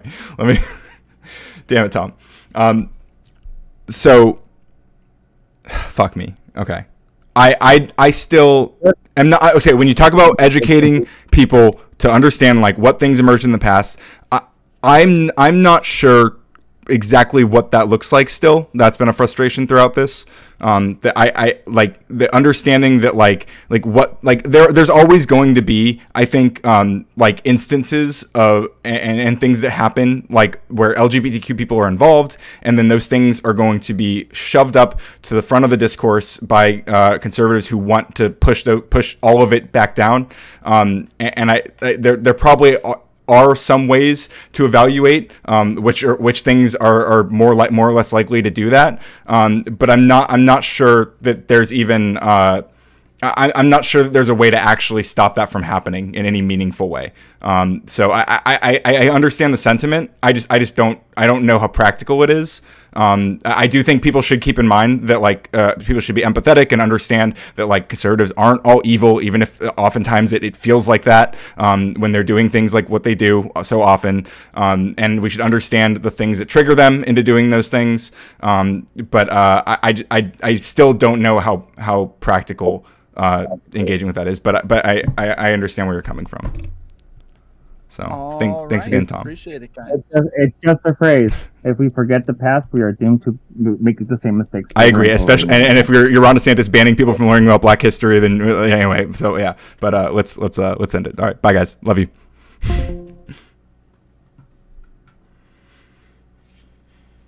Oh my God.